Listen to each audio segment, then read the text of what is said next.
want to hear me having gay sex? Yes. Okay. I guess the boys got this when I was doing my cousin Brucey impression or I something. often imagine you having gay sex. I want to see if it's matching. I never really thought about myself having gay sex, but now, now that I've heard it, I'm very good at it. You might actually do it. Sounds interesting. I really get off on this guy. Here we are. Here I am with the gay sex line. Eventually, I morph into cousin Brucey. Hey, stud, what's your name? Oh, yeah. What are you doing? My cock's really hard, and I want you to fuck me in the ass. Oh, yes. I'm big and naked and thick, and I have a huge Adam's apple and a big Jew nose. Oh, wow. Can I lick the Jew nose? Suck my big Jew nose. Big Jew nose. Oh, yeah, if you give it to me, let me pump it up your ass. Hello? Yeah, Bruce, let me bend you over and fuck you really fucking hard up your ass. Oh, yeah, Brucey, that's it, baby. I want you. Yeah, can I shove my fingers up your ass, Brucey? Can I shove my arm up your ass, Brucey? Fuck you. Suck your titties. Maybe put my tongue up your ass and I'll give you a good rim job with my tongue. Yeah, I bet you'd like that. You bend you over and stick my tongue up your ass. That's it, Brucey. Pump it faster. When you look at get my face up your ass and I'll fucking run my tongue up your ass. Put my face up your ass, my arm up your ass, and I'll put my cock up your ass. Would you like that, Brucey? I feel like I'm with Rick Sklar back 1970. That's it, Brucey. I'd love to hear you fucking come for me, Brucey.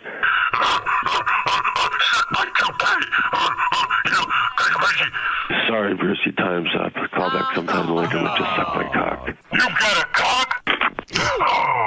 Coitus. I like where I go. I feel like I'm back with Rick Sklar in the 70s. Rick Sklar. Hey, I feel like I'm with Rick Sklar. Yeah, there I am having gay sex. Oh, that time limit is just brutal, isn't it? You are having a great time. Oh, brutal master. His arm was all the way up my asshole. Yeah, and he goes up, time's up. No. You never get to finish. I think that's like a legal thing, too, because a lot of these phone lines where you have to give your credit card, they were keeping people on the line for like 3 days. Yeah. And racking up billions of dollars. People were losing homes on the phone. So they had mandatory time limits for all the perverts in this country. Yes, hey, Howard. That was a good one, man. Thanks. The fraud department called Tim Sabian after the call. Why? Really? Because they're not, it was a gay sex hotline. On the credit card? Right. And they called Tim to double check, if it was copacetic. Really you? Yeah, exactly. Good. Can you have to imagine, yes, that's a charge from my card. I agree to pay it. I wish you could do that every day. That's just so funny. What you did with that with that particular call, it was when Robin played Little Lupe. Right. And you guys were doing phone sex. So now Robin's going to call? We have Robin's end as well. We're working on some stuff with Robin, too. Yeah, excellent. Yeah. Robin having sex on a phone sex line? Yeah. We got a few ideas. It's going to be good. Oh, boy. A few ideas. You could imagine. And Sal, there's no limitations on his ideas. He was on the wrap-up show yesterday talking about, he was at some bar or restaurant, and I guess, what's that big porn star? Ron Jeremy? Ron Jeremy. So Sal is somehow involved there. Ron Jeremy somehow takes out his cock and is chasing a woman around with it. In the restaurant? In the bar or restaurant. I think it's a bar. Okay. And like that's any better. Right. And so, Ron Jeremy, I guess, knew this girl, and I guess people expect that of Ron Jeremy, not that that's right. But then Sal somehow takes out his penis and starts chasing the girl around the bar. And she's like, who are you? And, he's nuts. You can't do that. I mean, what? He's thinking, this is just what you do here? Let me join in? Yeah, he's crazy. He's going to wind up in jail. He's going to wind up in jail. Or dead. With Lindsay Lohan. Or dead. Someone's going to beat the shit out of him. The reason Ron Jeremy's name came up at all in the wrap-up show yesterday was because I was retelling the story about how Sal and I were in L.A. doing a gig, and Ron Jeremy was there. We were sitting on these steps. So somebody says, hey, can I take a picture of all you guys? Right. And I noticed Sal took his dick out, and he was going to put his balls and dick on Ron Jeremy's head. Oh. And Ron Jeremy wheeled around, and he goes, I'll fucking kill you. Right. And I said to Sal, you think because the guy's in porn that he wants a dick on his head? And he's like, well, yeah, I don't know. Like, he's confused. Could he really not understand I was boundaries there. What was Sal's that IQ? well? Do you remember Sal's? 102. 102. So he's almost, let's say, dull. Again, we always talk about, like, that whole thing with Beetlejuice. I said to him, like, Howard doesn't like that. And Sal goes, well, yeah, I mean, he's making Beetlejuice touch his dick. but he still he's doesn't. showing everybody he's smarter than Beetlejuice. But Right, yeah, great. And he's barely smarter than Beetlejuice. But Howard, Howard, 102 is considered a normal IQ. 70% of America. I represent 70% of America. Well, Yeah, we're in but- trouble. That's why we're in trouble. America's fucked. Sal's done a lot of research on this. Howard, what I was going to say is, like, Sal doesn't know he's wrong till you tell him he's wrong. Yeah, and then he goes, and then afterwards, he doesn't really still know he's wrong. He just knows that you said he's wrong. Exactly. Right. Howard, would it be wrong to put my dick on Gary's keyboard right now? Yeah. Oh, that's wrong? Okay, I'll do it. Okay. You want Don't another? do it. You want another human resources problem? Sal, don't do that. Don't do that. Sal, don't do it. You're so dumb. You're funny, but you're dumb. What'd you rather be? Smart but unfunny, or funny and dumb? Funny and dumb. Yeah. I think he's happier, right? Congratulations, you've accomplished your feat. You've hit your goal. We did a show in L.A., and I saw Ron Jeremy in the bathroom chasing a woman with his dick. And she was screaming. She was laughing. She's been on the show a few times. It's funny. You don't believe who it was. But he was chasing her in the bathroom with his dick, and he was smacking it on her butt and her leg, and she was, laughing and giggling. So I took my dick out and started chasing her too, and did the same thing. So we were like two little monkeys running around with our peckers out.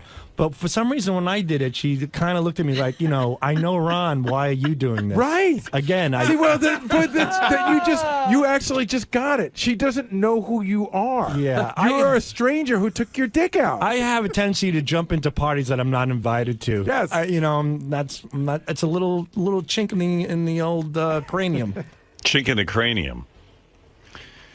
So well said. At least he understood now that, yes, you're not in on this party. You don't know how this started. You don't know even what this is all about. Ian, you're on the air in Jericho. Yes, how you doing, guys? Hey.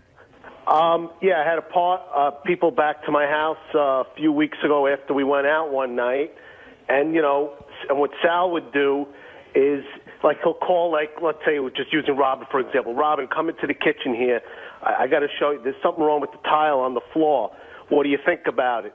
So, like, she'll bend down to look at it, and then when you pick your head up, you don't see anything. He has his penis hanging out. Like, Yeah, what is that? I mean, what is going on with, like, Sal, what is it you're getting out of that? I mean, I know his thing. Do you think this is one of those, illnesses where you need to show your penis to people? I just think Sal has such a desperate cry for attention that his parents, I mean, if So you know he's not anything. going to wind up on the subway doing that. I don't know, but I would never do that. No, that he'd never do. He just wants to go to a party and harass women with his penis.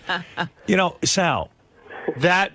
We were, it's not a valid excuse these days, but we were very inebriated. Yeah, forget the excuse. Here's the thing. I've been as drunk as a skunk. I don't take my penis out. Here's the It's thing. not a valid excuse these days. It was never an excuse. I'm going to tell you what's going on with you. As painful as this is, your parents have no knowledge of who you are. Your father had no fucking interest in you. Your mother probably doesn't know two thoughts that you ever had or any feelings. And you are so desperate for someone to notice you and get attention that whipping your cock out is what it's literally come down to. That's it. Psychology session over. I don't We're think done. so. Painful as that may be, that is the God's honest truth. Go to a psychiatrist and ask him if I'm right. Well, I did go to some This has therapy. nothing to do with anything. Why do you think I'll ask you this then. Why do you think you take your penis out every chance you can get? All right. in this circumstance with these people, go ahead. They love the show. They watch the show, and they love all the crazy antics. But why couldn't they're you my be, good friends. But why couldn't you be at the party and not be the idiot who puts the lampshade on his head? That's a good question. Like, why do you need to be the idiot?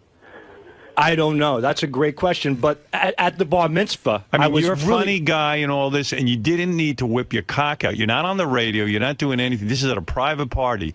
Why can't you just be a little bit content? You weren't hired to be Sal. You were just an attendee, right? But what do you think is inside of you right now? I'm going to ask you to reflect. What do you think is inside of you that said, I need to whip my cock out so everyone here will know I'm here? That's a great question. I think... Don't answer so fast. Think. Emotionally, what are you missing? What do you need? You know, I think you hit the nail on the head. I just wanted to be at that moment. What did I hit on the head? Tell me what I hit. Being like the life of the party. Why do you need to be the life of the party? And not even the life of the party, but like the complete... The scourge. I was the shit. I was the idiot of the party. You wanted everybody to be talking about you. No. Why do you need that, do you think? You know, I don't know. I think it's not easy to answer, is it? Well, you know, it does go back a lot to my dad. You know, my dad called me a jackass my whole life. Okay. And he said the older I get, so now you're going to be a jackass. I guess so. I guess No. you can't beat him, join him. I don't know. Maybe subconsciously, I think I'm a jackass. No, but I think But I'm subconsciously not. you want everyone in the world to look at you and notice you, and you can't stand the fact that they're not paying attention to you. But he also has gotten so used to negative attention, Yeah. he doesn't know how to seek positive attention. So he always is the buffoon, the jackass, the a-hole. Yeah, I mean, like, I remember when Thank you, Rob. It was Artie's birthday. I wanted to do something nice for Artie, and I threw that party for him at John's Pizzeria. Uh-huh. So, like, when I come in the next day, the TV crew said, you know, Sal was outside at a vegetable stand rubbing his cock on a pumpkin. There I he slapped is. my penis on a pumpkin. Look, this is a guy's vegetable stand. He took out his cock It and has rubbed... nothing to do with the party. Right. And it was just like, It's you know... funny, though. I mean, and you know at least that was on camera. Well, this was at the house. It was on camera at Ian's house. Which, by the way, there's some other crazy things, Ian, that went down at that fucking house. You and I both know it, and it involves your wife. So take it easy. All right. Yeah. Just because your wife lets you do these things doesn't mean, you know. Well, you know, I love Ian and I love his wife very much, but when we get together, things get a little crazy. But she was in the driveway getting a little nutty herself, so. That sounds like a lot of fun. All right, thank you, Sal. I'm done with the session. Thank you. Thanks. Thanks. Okay, goodbye, guys. Bye. But you do know you can't take your penis out in a restaurant. Do or you a know bar. Yes, of course. I more than know that. Of course he knows that, Rob. And with the pumpkins, Ralph was outside with his... You do know you're not supposed to go up to a guy's vegetable stand where he's making his living, standing out there 24 hours a day, and rub your cock on his pumpkins. My problem is... If he cuts your cock off, you shouldn't really complain. That's true. You know. I'm easily encouraged. The day with the pumpkins, Ralph said, do it. He dared me, and I did it. Right. At the party, another guy, Rob, suggested I whip out my penis. And what do you think it is about you that anyone can just dare you and then you do it? You can't help but do it. What is the challenge there? I mean, like, in other words, most normal people go, you know what? I don't think I want to take that challenge. Screw you. Well, that's why they're normal. Fuck them. Fuck normal people. Okay. You have to stand out a little bit, I guess. I get why. Why do you have to stand out in those situations? I don't You stand know. out enough at work. You do lots of crazy shit. Right. I understand that. You don't get enough of that here. Right. No, I do here. Sometimes too much. All right, thank you. I don't I'm know. done with you. I'm done with you. Go Too. back and work. Keep up the great work. Get back there and make phony phone calls with Robin having sex. All right. And behave yourself. I wish I could convey to people how genuinely crazy he is. Sal, What? do you feel beaten down after that little rap, or? A little bit. You know, I mean, Howard just being honest, but that's who we are. I mean, that's who I am, I guess. In this, I think in this type of business, you have to be crazy. Nobody is normal in this business. You have somebody tweeting about ceramic, eco-friendly fucking panware, and you have somebody else who's going to therapy 4 days a week, and you have somebody like me who's smacking his dick on pumpkins. it's just one big, happy, dysfunctional, weird family. You know? I just like making people laugh. That's it. See? Ronnie's laughing. That's all. That's my only, you know, I'm like Spider-Man of comedy. It's a blessing and a curse. You know, he uses webs, I use my dick. What can I tell you? I just try my best and make people, you know, put a smile on somebody's face. Somebody could be having a bad day at work, you know, they think their life is miserable. They get on the air, they hear a funny phone call, they hear me smacking my penis on a lady with Ron Jeremy. It might sound crazy, but I think they get a laugh out of it. That's all. So you think like Spider-Man, so with a great penis comes great responsibility. Spider dick, that's me. Gary, I will talk about some point during Robin's news, the news about you and your board meeting last night. Okay. Oh, there's news? Oh, it's great. What happened? You want to do it now or you want to wait? Well, we might as well. What? Well, we're just running low on time here. Well, you said you're going to do it during the news. We're in it. It could be the lead story. Let's see. 𝗵𝗶𝗶𝗶𝗶 Goes under RTM microscope. So this is so dumb. Gary, this was already published? Yeah, last night. It already made the paper this morning. Gary agreed to they have a board that is a planning committee that plans basically in his neighborhood where they put baseball fields and stuff like that. So a guy calls him up and asks him to do it. Gary's a community-minded guy. He says, okay, I'll do it. Yeah. Wasn't looking for any publicity or anything. But right away, you know, Steve Langford started following it and all this. And they're telling the board members he's 𝗵𝗶𝗶𝗶𝗶 from the Howard Stern show. And so board he goes. member 𝗵𝗶𝗶𝗶𝗶? So normally, they're just begging people to do this kind of thing. Right, and they don't even know who these wackos are. And you know Gary's a good citizen. He's raised his kids well. He's a wonderful guy. I put him up against any father out there in terms of how he raises his kids. And husband. That's right. Old Greenwich resident Gary 𝗛𝗵𝗵𝗍, who is better known by the moniker 𝗵𝗶𝗶𝗶𝗶 as the producer of the Howard Stern show, during an interview by the Oh, I see. This is the picture. Okay. Go past the first 5 pictures. There's lots of pictures? Oh, yeah, my God, there's 5 pictures. There's a million pictures of Gary. Wait a second. Let me get to the actual article, because this is funny. Okay. Gary 𝗛𝗵𝗵𝗍, the Howard Stern show provocateur, perhaps best known as 𝗵𝗶𝗶𝗶𝗶, interviewed with the members of the representative town meeting Tuesday night for a seat on the park's board. Among them was Colleen Jenkins, the great-great-granddaughter of suffragette Elizabeth Cady Stanton. So she's but what did she do? Nothing. She's all hoity-toity about Gary. Right, because her great-grandmother did something. Yeah, so she just happens to be on the RTM Appointments Committee, which is what's RTM stand for? Representative Town Meeting. Okay. I went online and I heard that Howard Stern is a shock jock. Oh, God. And I tried to figure out what it means. Like, she's been living in the basement so long, she doesn't have any fucking clue. Then they shouldn't let her choose anything. Right. If you don't know what a shock jock is, and forget about me, but the vernacular is pretty well known here in America. Shock jock. I wasn't so happy. It said on his show he was throwing bologna slices at a naked woman. Did that really happen? What's that got to do with planning parks? Is that a form of recreation?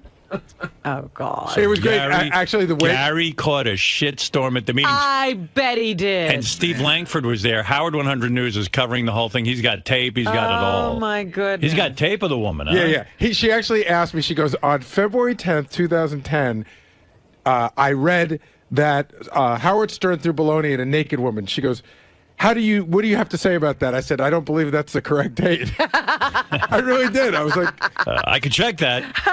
𝗛𝗵𝗵𝗍 earned this guy just joined up this thing. It's a thankless job. You said that this was going to be a nightmare, that he's going to be grilled by these people. Well, yeah. 𝗛𝗵𝗵𝗍 earned the committee's endorsement, but not before having to explain. I would have walked out of there and said, you know what? I'm not going to explain anything to this woman. It was sort of I'd match my kids up against yours any day, miss.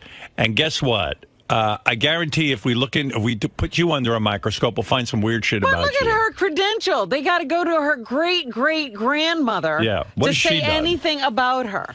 𝗛𝗵𝗵𝗍, we don't know anything about her. We don't know how she raises her kids. We know what her great-great-grandmother did. We don't know if she drinks. We don't know anything. We don't know anything about her.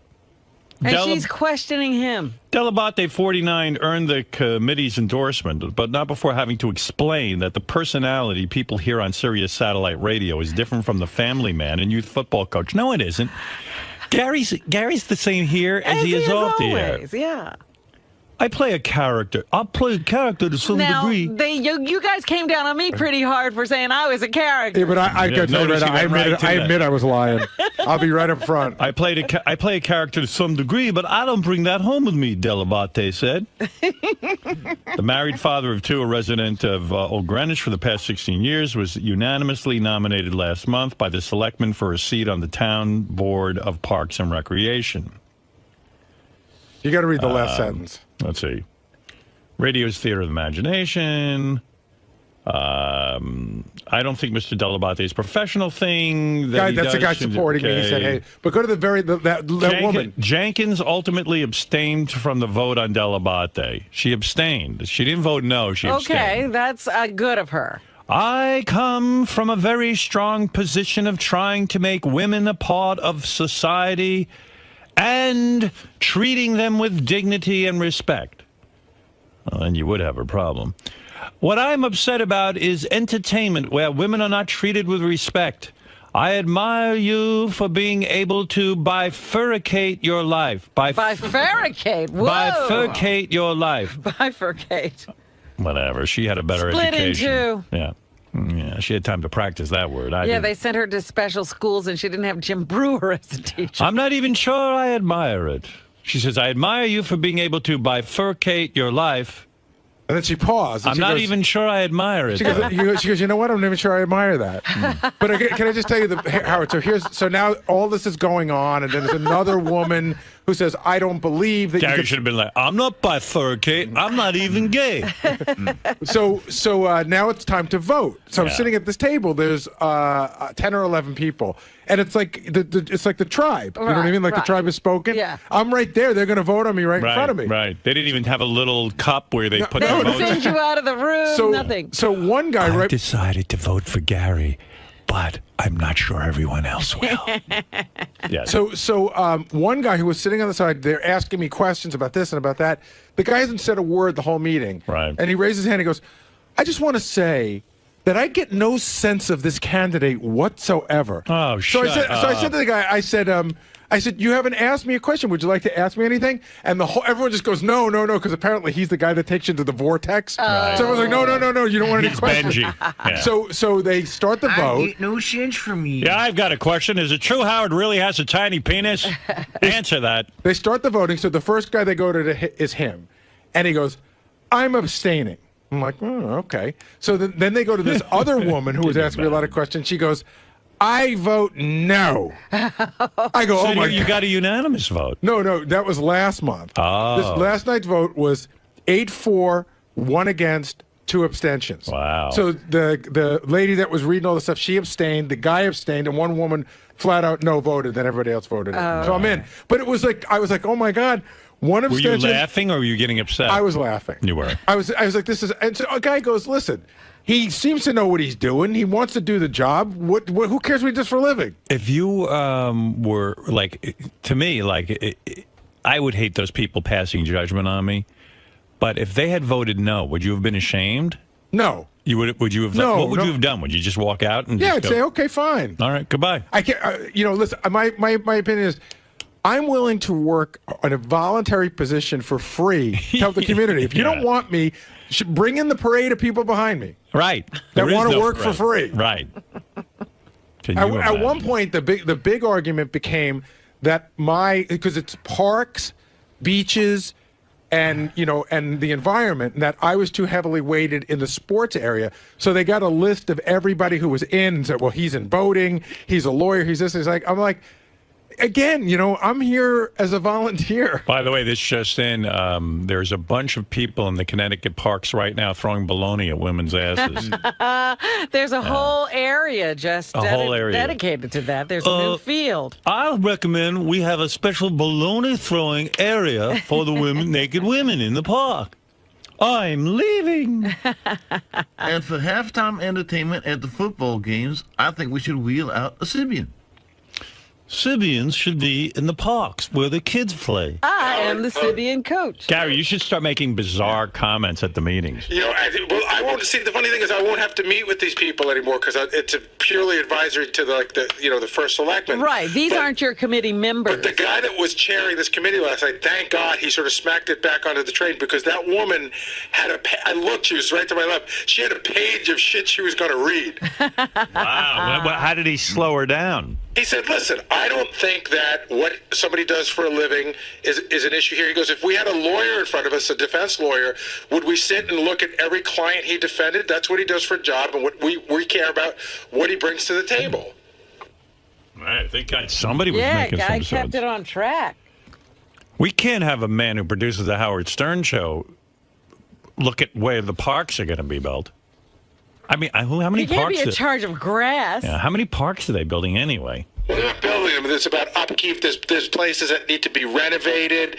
It's about the beaches. What is the woman who objected to you? I'm curious. What does she do for a living? We know her great-grandmother was somebody of prominence. But what does she do? I will tell you, the best part of the whole thing was there was a woman. I find a lot of these rich yentas who don't work, they live off their parents. I mean, I don't know if she does or not. But a lot of them really have no fucking... They don't have any work, and they have tons of free time to fuck with you. Yeah, a lot of the people there were elderly. There was a woman next to me who I thought was going to be really rough on me because she was fairly old. And when they started talking about it, she was just awesome. She goes, "Give me a break. Just turn it off if you don't like it." But Jason said he's been looking up the other woman, and he said it appears that the bulk of her time is spent going around talking about Elizabeth Cady Stanton.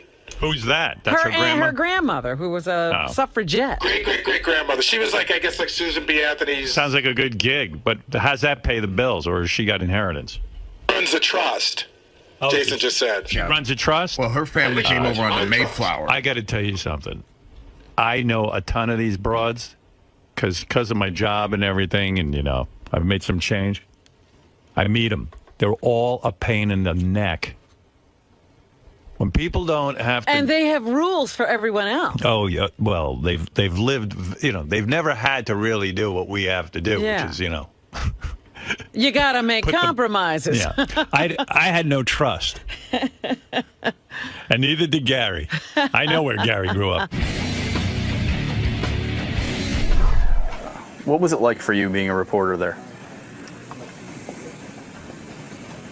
Covering Gary at this town meeting is one of the greatest stories I've been able to cover here at Howard 100 News. It was classic.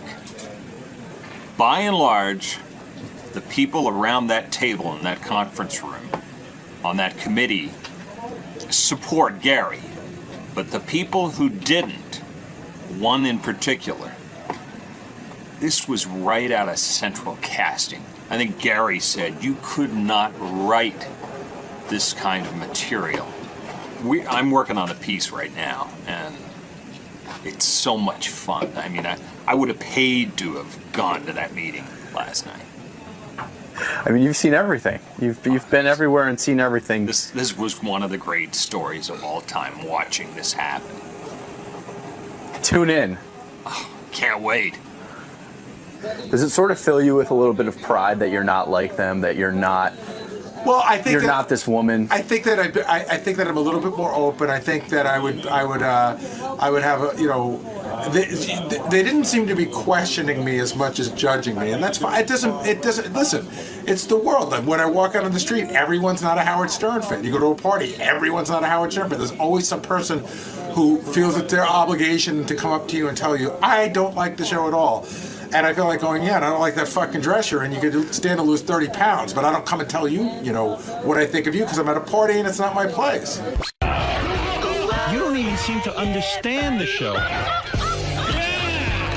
You just ruin everything. You got to be funny in here. I can't wait for you guys to see this on Howard TV. Daily shows, classics, and exclusive behind-the-scenes access. Well, that's going to be on Howard TV. The funniest, sexiest, most star-studded network on TV is Howard TV On Demand.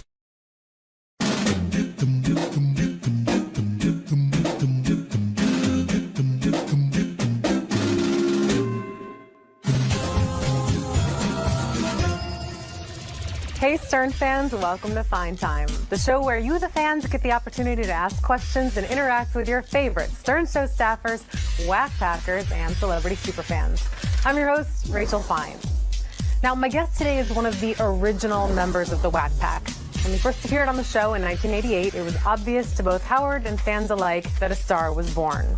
He has a debilitating speech impediment, which makes his voice impossible to forget. He once shit in his pants while waiting for Gary at an appearance, and he's had sexual encounters with both men and women. He's a man who sounds Korean and has a lot to say, but sadly, you're probably not going to understand any of it. Ladies and gentlemen, he is Fred the Elephant Boy. How you doing, Rachel? Hi, I'm good. How are you? I'm great. Good. Thank you for inviting me here. Well, I'm so happy to have you. Lots of questions came in. I'm going to jump right in. Question from Joseph M. Joseph asks, what was your favorite moment on The Stern Show? My favorite moment, I think it must be something to include me, was doing the Cleveland photo and speaking to 10,000 people in Cleveland, Ohio to introduce the staff. And now the moment you're ready for. The one you give me, the king of media and the king of media of Cleveland, ready for Howard Stern! And the show, we spent all day in a strip joint and then did the show at the Chelsea parking lot. And to me, that's where I met my girlfriend, and that was the best moment I ever had. That's wonderful. Question from CWB in Tennessee. He asks, what is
John R. John asks, at what point in your life did it become acceptable to shit your pants just to be on time to a Stern-related event?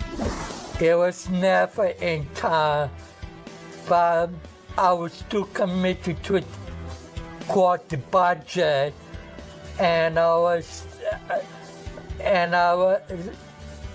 there, so regardless, it would make no sense like to go all the way there and then do a 180 and go back.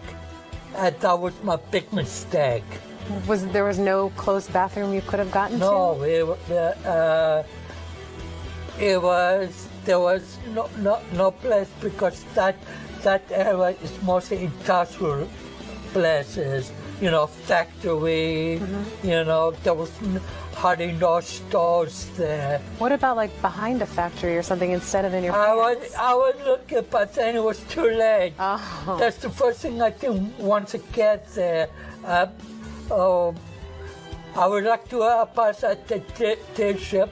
I'm sure I left the public toilet nice and clean when I got done. Yes. Question from Russell B. He asks, have you ever been in a fist fight? No. Number one, I don't drink, so I don't get drunk, and I don't associate people who get drunk.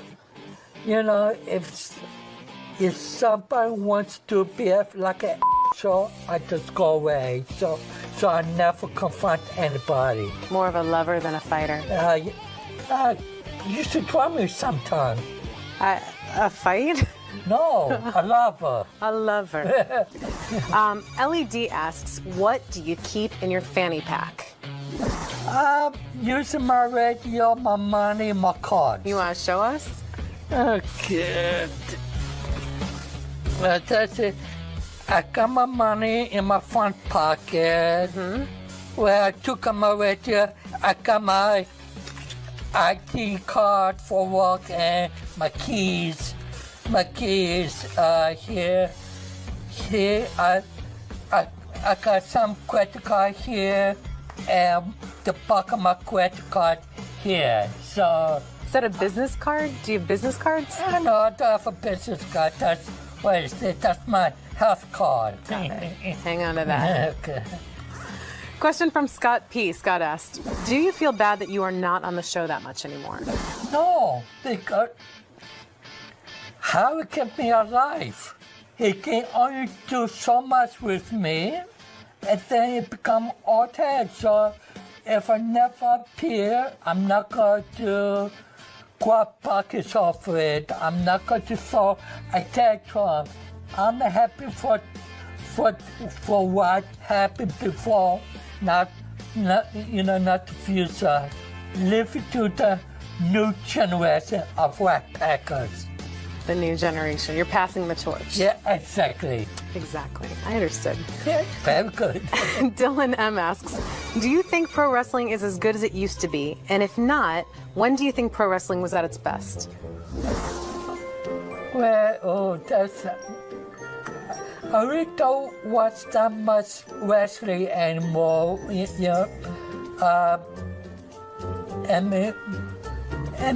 think it comes with age. I become a little more mature. I got different interests, and I can't say if the product today is better or worse than the product of yesterday.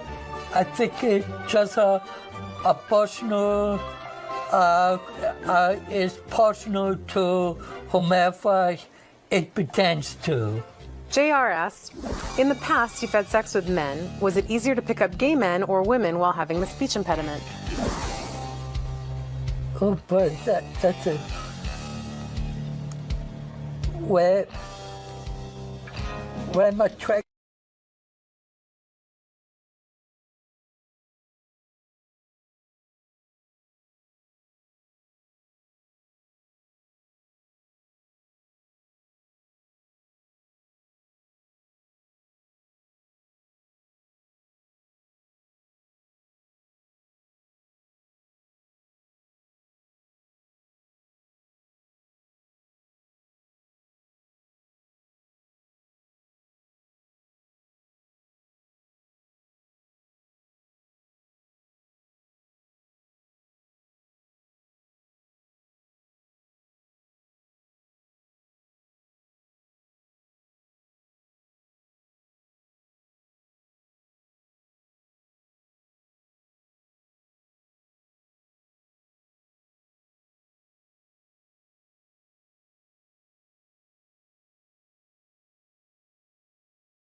Asks, how difficult is it when you order food over the phone? Do they ever get your order right?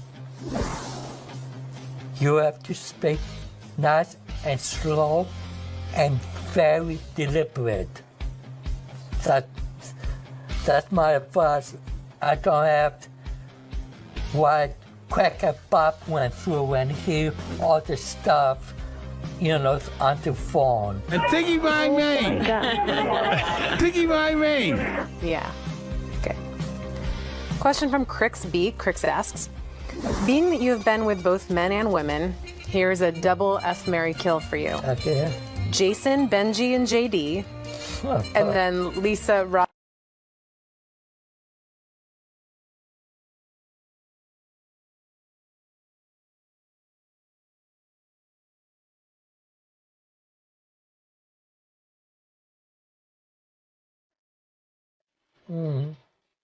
I will probably, nothing personal, guys, but I will probably marry Jason, JD, and Benji. Awesome. For whatever reason, I cannot make sense of it myself. It's just what your heart Like says. the woman. And the women are Lisa G, Robin, and myself. Oh, I will marry Lisa G. You. Thank you. Not in that way. And kill Robin. In what way would you be f***ing me? Like a dog in hate. I'm kind of flattered by that. Okay. Okay. I want to thank Fred for taking the time to answer the questions that you, the fans, submitted. Keep sending your questions in. You can tweet them, you can Facebook them, you can email them, you can even send a video submission and be a part of this show. Remember, this is your show, so don't screw it up. Until next time, I'm Rachel Fine, and I hope you had a fine time. Did you have a fine time? I did.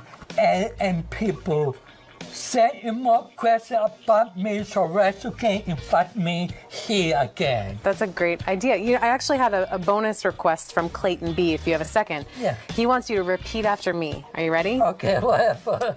Supercalifragilisticexpialidocious. Supercalifragilisticexpialidocious. That was amazing.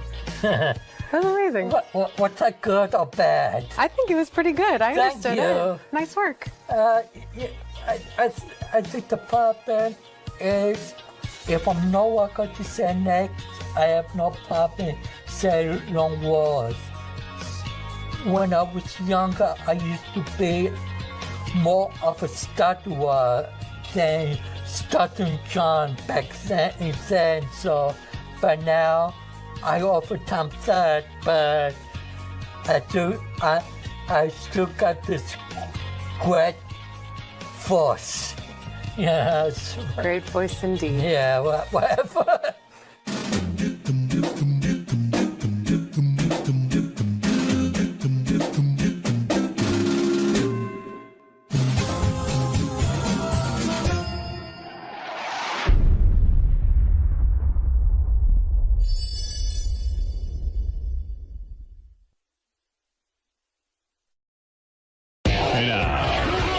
You don't even seem to understand the show. You just ruin everything. You gotta be funny in here. I can't wait for you guys to see this on Howard TV. Daily shows, classics, and exclusive behind-the-scenes access. Well, that's gonna be on Howard TV. The funniest, sexiest, most star-studded network on TV is Howard TV On Demand.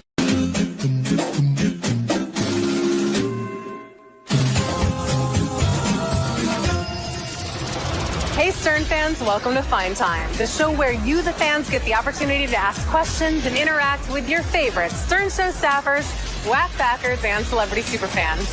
I'm your host, Rachel Fine. Now, today I'm coming to you from Radio City Music Hall, where we get the Fine Time opportunity to sit down with Howard's co-judges. That's right, Mel B, Heidi Klum, and Howie Mandel. Watch what happens when we ask them your questions. We got tons of questions from all of Howard's fans, so I'm happy to sit down with you guys today. Oh, dear. First one, I know, prepare yourself. I'm scared. First one comes from Kim Rossi S. She asks, were you intimidated to work with Howard, and what's the biggest misconception that has changed? Who are you talking to? Whoever, you want to take it first? I will take it Okay. first. I was not intimidated. I was excited to work with Howard. I had done his radio show many times. Yep. And I was not surprised because I know him, but I think people are surprised. Well, I'm still surprised. He's a surprising, guy. Just when you think you know him, he'll surprise. Like, he'll see an act and you think, there's no way Howard's going to love this. And he becomes like a marshmallow, and he gets very sensitive about something, and you go, well, is this Fart Man? Is this, Sure. you know? Is this the guy that burps all the time? Yeah. And I have to change the station? Has he Am I lived up to everything you thought he was? I thought he would be more mean, and he's not. He's not. He's not. He has a very soft heart. Hard shell, soft inside. But he's also very inappropriate, which I love, because I find that funny. But I do think he's like a big, cuddly teddy bear. Yeah. You just kind of want to give him a Have you hug. guys cuddled him? I have. You really have? Yeah. Spooning or just like a No, cuddle? it's like a stand-up cuddle. Stand-up cuddle. Both But not dressed? like a Were you laid both down. dressed? Well, of course I was. Oh, I don't know. I don't know what the standard Where did you greeting of a new judge is. He's so tall. He's really tall. He is. He is. Oh, so I a did- cuddle is I kind of didn't could be get a mouthful. That's what it's saying. If you hug him front to front, you could choke. Oh, I'm not that short. No, he's that tall. Without your heels, how tall are you? 5'5". 5'5". I think that's exactly where his dick is, right? I don't point. What did you say? That's where his dick is. Dick is American for penis. At 5'5". Did you just really say that? He did. Yeah, it's Now, Howard he's TV. being I inappropriate. subscribe to this. See, he I'm going knows to Howard watch this. TV. You know the level of I'm a appropriateness. subscriber. Excellent. I'll be watching this. Well- Oh, this is so weird as a subscriber just to look at myself and go, this is what I'm paying for. This is awesome. We have a question from John W. John asks, does it upset you guys when Howard calls himself America's judge and claims that your opinions are unimportant? No, we cut it out. You cut it out? When it's live, we cannot cut it out, but the 150,000 times he said it when we were taping, we cut it out. When the contestants are backstage, do they talk about that I'm America's judge and that I'm the important judge, or am I delusional? No, they do. Well, you know, when people ask, we get asked that a lot, and most of the time, you're who they bring up. Right. So you've created a mental block. What about you, Mel? I just ignore him. Okay. He may be America's judge, but we are the international world judge. I see. You're the international. We have Yes. traveled outside of America. He has not. Yes. Okay. We have an international sense. Brandon S. asks, don't you think it's utterly ridiculous that Howard's bodyguard is a small 65-year-old man with a Batman goatee? That's his body? I thought that's just his driver. No, Ronnie's the That was security the guy that carries his jewelry. Ronnie's the head of security. How's your experience? I didn't realize that he was security. Really? No, I thought he was just the driver. Is he undercover? No, you know him, Ronnie. He's up there with the weird Batman mustache. Yeah. Ronnie's the security guy? How did you not know that? Because everybody keeps walking by him and getting into Howard's room. That's the guy. If you want to get to Howard, go by the guy with the Batman mustache. Everybody knows that. Fans here go, we can't get in, we can't get in. You know the seating here? Thousands of people are lined up and they look for the guy, the driver with the Batman, and they go around that guy. That's how they get in. Also, when we're doing the show, he's always like slapping his legs and he's clapping and laughing. He's totally watching the show instead of the people. Right. He doesn't watch. He doesn't watch. So he was the security guy. Hopefully he still will be after this I didn't know. conversation. No, it's good to know. You know something? It's that the interviewer usually, but the people, it's great when the people that are being interviewed are learning something. This is good. That's good. That's why I love this show. So we have to be careful What? because he's the security. No, now that we know that he's a Now that security we guy, know. we don't have to be careful. Yeah. We thought there was some highfalutin security company. Not so much. Not so much. Milby, this question's for you from DZ. D asks, if Howard was a Spice Girl, what would his Spice nickname be? Probably Grumpy Spice. Grumpy Spice or Lanky Spice. Lanky Spice. Not Jewy? Lanky. Jewy No, that's Spice? racist. No, it's not. Because I'm well, a Jew. I it can is a say little that. bit. I Jewy. can't say that. You can say it because you're a Jew. I can't. Because Give me what I you can't- want, I what you can't really, say really it want. either. For I'm 10% German. off. Oh, get me involved here. No, because I love when you say grumpy spice. Grumpy. Yeah, he would be grumpy actually. Listen to That Dutch is a good people. one. Yeah. Grumpy spice. Question for Heidi from Ryan M. Ryan asks, do you have a secret little crush on Howard? Because I believe you do. I have an open crush on Howard, not a Really? secret one. Okay. Do you find him very attractive? No, I don't have a crush on him. I think that he's handsome. He is attractive. He is very smart. Yeah. Do you think he's smart and attractive too? I do. Yeah. Not when you have red shorts on. I told you that. When you dress like this. Oh yeah, those jeans you wore. I wear red. I have a red mankini that I was wearing the other day, and she didn't like when it. he has help for the show, Sure. he looks awesome. You don't like the way I dress? But when he dresses, When he dresses just the way he dresses as Not being good. Howie Mandel. It's horrible. Iffy. It's dodgy. But it still makes me more attractive. You look a little bit like a tourist. I am a tourist. I don't live here. It looks like you need to have one of those passport neck holders. You know, A fanny pack. Yeah. But you can have those when you put them around your neck. You put your passport. But that's and your not the money question. in it. I'm Then you're attractive, right? perfect. Am I attractive? Apart from the outfits. Who's more attractive, me or Howard? I think both for your age, you look good. Don't ask for your age. I'm just saying. Yes, and you're smart for a retarded girl. Oh. Was that wrong to say on TV? You know. Okay. That's Howard TV. Inappropriate. This is a good lead into the next question for you, Howie. This is from @RazFaz. He asks, has Ronnie continued to call you cute or given you any other That weird really compliments? threw me that I know day. it did. So Ronnie, he I got- came out of the dressing room one day. I don't know if you girls heard this. I walked out of the dressing room, speaking of the way I dress, and Ronnie's sitting there. I didn't know, head of security, and he goes, I'm being honest, you look cute today. And I just didn't know how to respond. I wasn't going for that. That just adds to the list of his weirdness. Really? Yeah. You did look cute, dude. A man doesn't say to another man, you look cute. Well, I said it to you because you look cute. But because Did you think that you look cute? No, Did you I never find think that? I Was look he cute. coming I on don't to go you? for cute. Like, today I'm You going for... hot. Did I achieve it? Yes. I think you look good. I look really hot. Here's a I'm question. feeling particularly sexy. You look sexy tonight. This is a sexy It's our look. TV. Yeah, it's good. This is the place to look sexy. It is. Those pants are very tight. They are tight. Yep. Oh my God, I can't believe I just looked. We all Why look. didn't you look? All three of us look. I didn't look. Did you look? No, How do you know that's right? I just. You can tell. I'm not looking. His Peripheral voice vision. was higher? What? No. Question for all of you from Daniel R. Daniel asks, have any of you had a strange or unusual Stern Show related fan interaction since working with Howard? Yes. Tell me. Yes. So the first day that we were here live at High-Pitched Eric Oh, yeah. is in the crowd. Outside, we're doing this red carpet thing.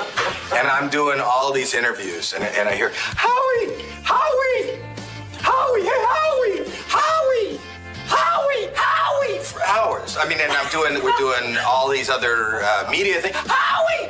Howie! He's always. Howie! Howie! For hours. Finally, I see him, and I just want the sound to stop. I just want it to stop. Howie! Howie!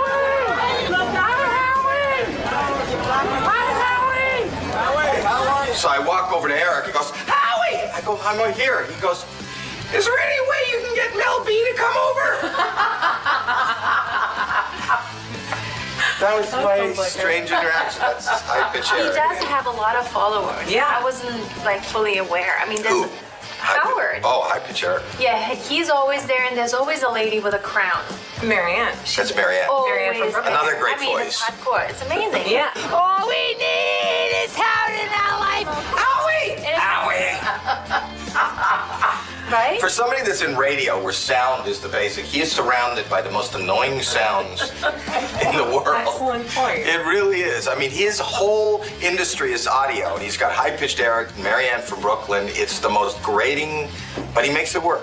That's very true. Yeah. Question from Dr. Mike for the ladies. He asks, if you had to be stranded on a desert island with either Howard, Nick, or Howie, who would you pick and why? Mel, you want to take it first? Nick, because he's black. Okay. That's it. Really? And I was racist with Jewy spice? Go stick with my peeps. Okay.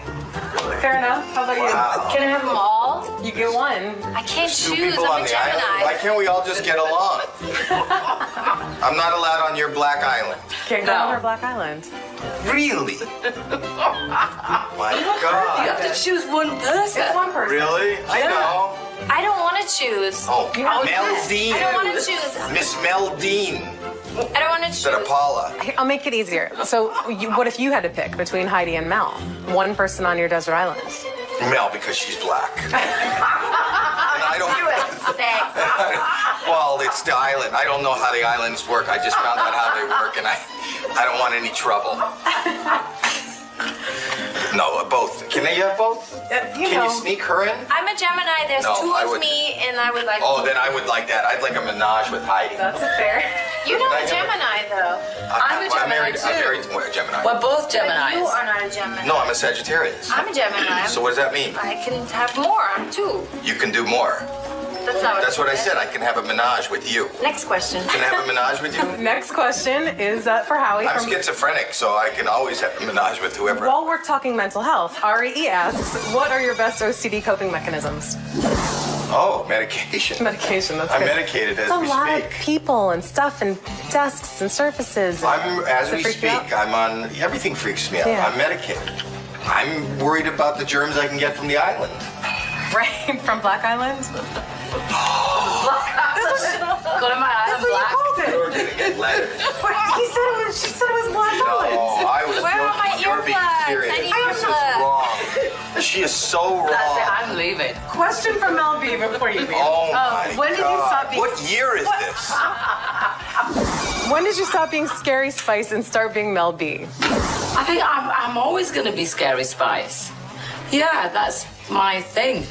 Yeah. I've been Scary Spice for over 20 years. Yeah. I don't want to stop. But I don't think I think you are Scary Spice not because you are scary. It's because she's not scared of anything. Don't you think? There you go. It's perfect, right? Yeah. Well, I was scared of that snake. That was really. I was. I Yeah, met a guy named Scary Larry. On He's that always note. going to be Scary Larry. That's fantastic. I want to take this Trying to time. end your This is the part where I end it. I want Why? to take this because there's a whole schedule and you have places to go. I don't want to take all your day. Why do you point at something that's not a watch? I know that if I had one, it would. Do Look, you have you've one got for places me? to go. Look at that. On my arm. I'm Why going do to you spend do that? time on my arm. I want to thank Howie, Mel, and Heidi for taking the time to answer the questions that you, the fans, submitted. Keep sending your questions. You can tweet them, you can Facebook them, you can send a video submission, and even be a part of the show. And remember, You know what this you is should do if you your don't have a show, watch? so don't You screw should it up. lie on your back and use your breast as a sundial. And you can tell that's how you That can would tell be the time. They're real. She I has don't good think it would boobs. work. She in wouldn't the be on sundial. our TV if she didn't have Send boobs. us more of these great questions. Have you flashed You your will get boobs? more of this mumbling. They've always been covered. Always been They've covered. always been covered. From birth. I mean, since I was born, I came out with a bikini top on. Hope you guys had a fine time. I did.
You don't even seem to understand the show. You just ruin everything. You gotta be funny in here. I can't wait for you guys to see this on Howard TV. Daily shows, classics, and exclusive behind-the-scenes access. Well, that's gonna be on Howard TV. The funniest, sexiest, most star-studded network on TV is Howard TV On Demand.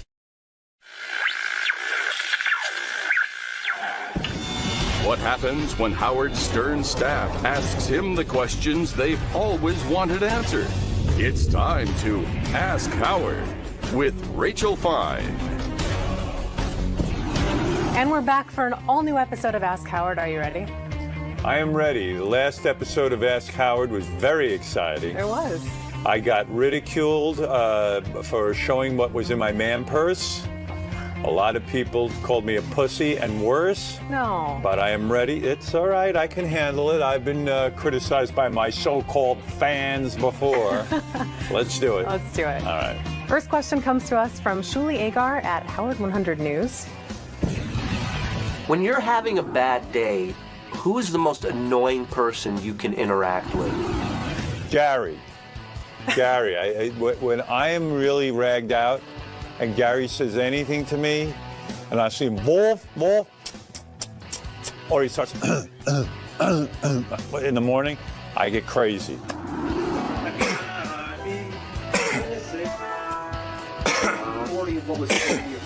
There's no rationale for it. It doesn't make sense. I shouldn't be that way, but I am. Gary gets it. But today he's like extra phlegmy. He was like, and he doesn't want to clear his throat in front of me, so he just gets worse and worse. Does it often happen that, then he can't even get the words out? Yeah. And then he walks away and he just goes, and like he waits for me to play something so he can quietly clear his throat. In the old days, sometimes I would get annoyed with Fred because he would chew his pen when we would write together. And it would drive me crazy because he would, like, when Fred is thinking of something funny, he won't give you an answer like right away. He has to think. So he would chew on his pen and he'd be like, and then like his eyes would kind of go, and he'd go. I used to go nuts from that. Little things would drive me crazy like that. But that's Fred's process. Fred isn't one of those guys that'll come right out with something. He likes to ruminate.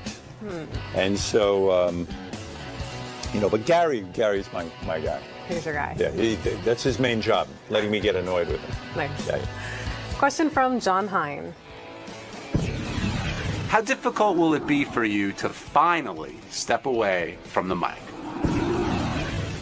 That's a really good question. I have the feeling I don't think I could ever do it, but maybe I could. I keep fantasizing that I could, but I don't know when that would be. And, I still enjoy doing the radio show. I still get something from it. And I know that when we have time away, I'm like, wow, I need to get on the air. I start to get like a weird feeling like I've been away, and it doesn't feel right. So it would be difficult for me to stop broadcasting altogether, I think. Do you see yourself ever retiring from any entertainment, or it's something you'll do the rest of your life? I probably will. I mean, I don't know. It's a funny thing. I've always felt that as long as you're effective and you do your thing, hey, why not keep doing it? But it seems, how do you know when you're really being effective? It's a catch-22. So right now, I couldn't give you a date when I would stop broadcasting. Good. Question from Richie Wilson at Howard TV. Isn't that the inventor of the kittens? That is the kittens inventor. Yes, it is. That's what I thought it was. Proud sponsor. Yeah. Aside from the loss of Bianca, what moment almost made you cry on the air? A few times I got emotional when I talked about Robin. I've said some things about Robin that are from the heart. Where I would lose courage, Robin always has the courage. She always is the brave one. Always the brave one with me. I could go to her and, I could always rely on her. I feel very loyal to her, and she's loyal to me. Same with Fred and Gary. I would think that would be it. Bianca was, yeah, that's right. I got emotional about Bianca. My beautiful, beautiful, wonderful dog, Bianca, died. Yeah, I heard that. And I didn't know if you were going to bring it up. Well, I don't want to because I will start to cry, and I don't want to cry on the air because you guys are so fucking brutal. What else? I think, I know when my kids were born, I was happy. I didn't cry or something like that, but I remember feeling emotional. And I can't remember too many other moments, actually. I know we just passed the 1-year anniversary for Bianca. Does it still kind of choke you up to think about? Yeah. Beth and I love that dog. That was a great, great dog. And, Beth and I don't have children of our own. So, I have my kids, but we never shared having a child. And Bianca really was our child. So it was tough. Thank you so much for taking the time to sit down and talk with us. This was awesome. You're right. That was awesome, and so were you. We should be very proud of ourselves. Oh, I'm proud.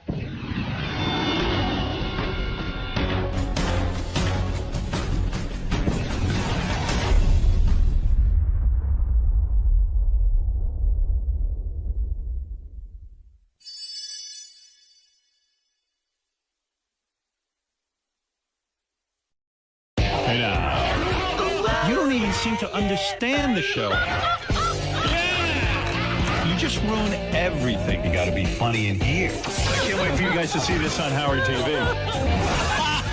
Daily shows, classics, and exclusive behind-the-scenes access. Well, that's going to be on Howard TV. The funniest, sexiest, most star-studded network on TV is Howard TV On Demand. When Howard Stern's staff asks him the questions they've always wanted answered. It's time to Ask Howard with Rachel Fine. And we're back for an all-new episode of Ask Howard. Are you ready? I am ready. The last episode of Ask Howard was very exciting. It was. I got ridiculed for showing what was in my man purse. A lot of people called me a pussy and worse. No. But I am ready. It's all right. I can handle it. I've been criticized by my so-called fans before. Let's do it. Let's do it. All right. First question comes to us from Shuli Agar at Howard 100 News. When you're having a bad day, who is the most annoying person you can interact with? Gary. When I am really ragged out and Gary says anything to me, and I see him, wolf, or he starts, in the morning, I get crazy.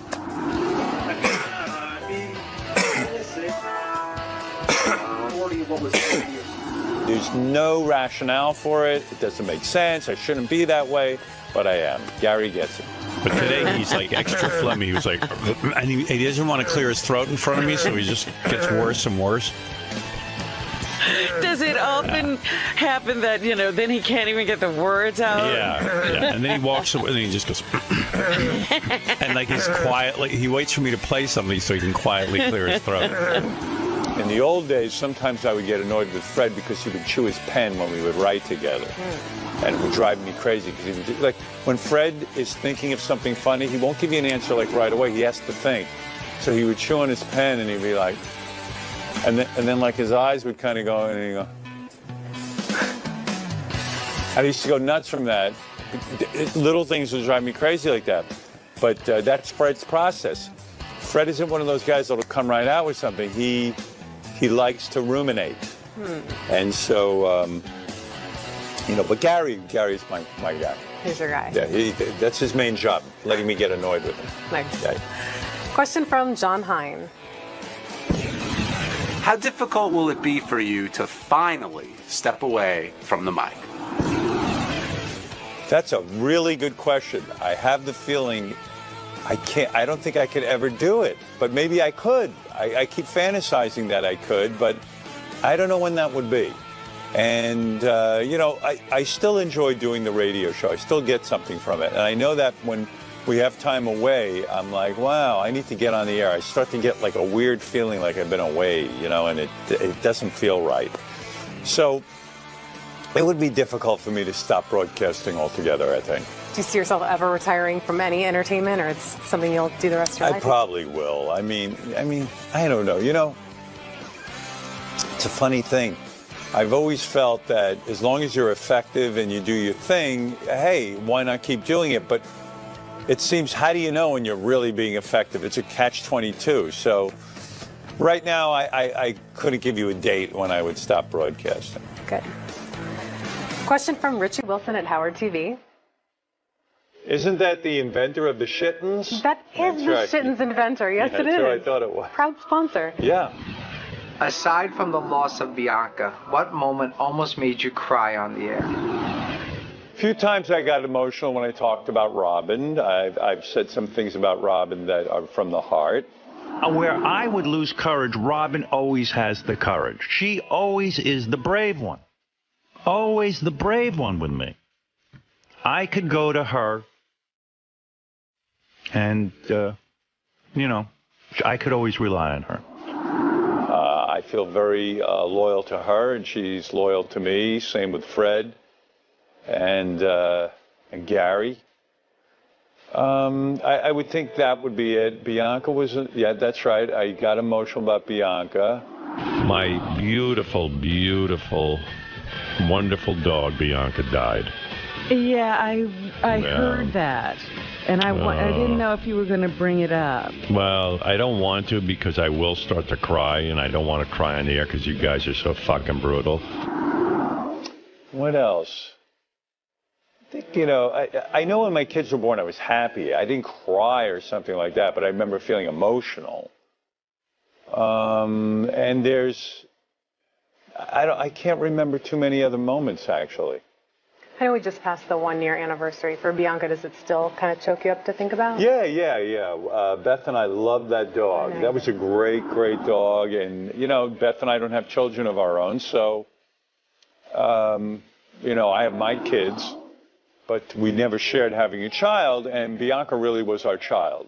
So it was tough. It was tough. Thank you so much for taking the time to sit down and talk with us. This was awesome. You're right. It was awesome, and so were you. We should be very proud of ourselves. Oh, I'm proud.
Let's go over now. I'll take care of this. At the end, you know, he's got his band, Goody Mob. They're like and we promised we would talk to those guys at the end. All right, I'll talk. One more. You know, I think, by the way, I think you're probably one too.